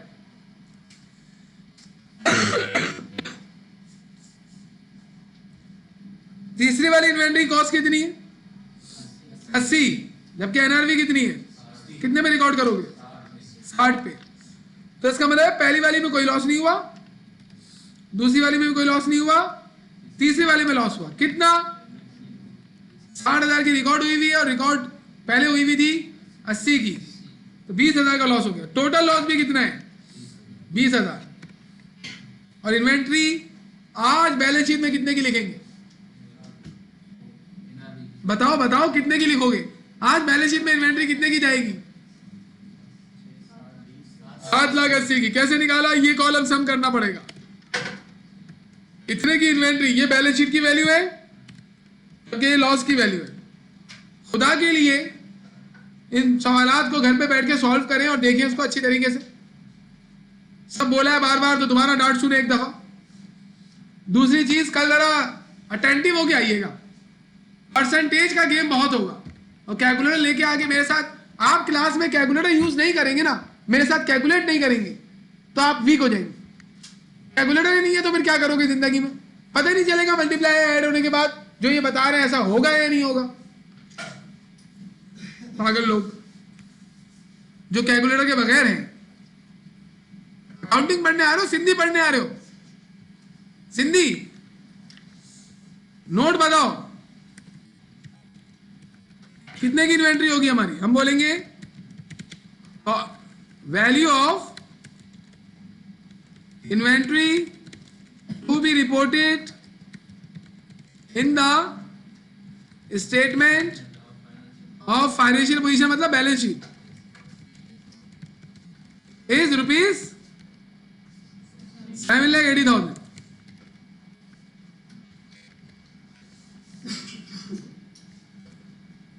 असल में जुम्मे के दिन जो है वो नमाज होती है ना, उसके बाद थोड़ा सा अंधा हो जाता है, लेकिन आप लोगों को नहीं होना है ना, इससे तो टॉपिक खराब हो जाएंगे आपके।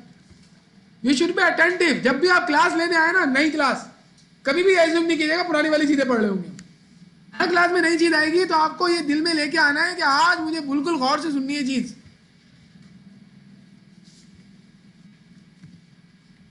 एनआरवी लॉस की एंट्री 20,000 से बनेगी अगर बनाना चाहें, लेकिन हम नहीं बना रहे।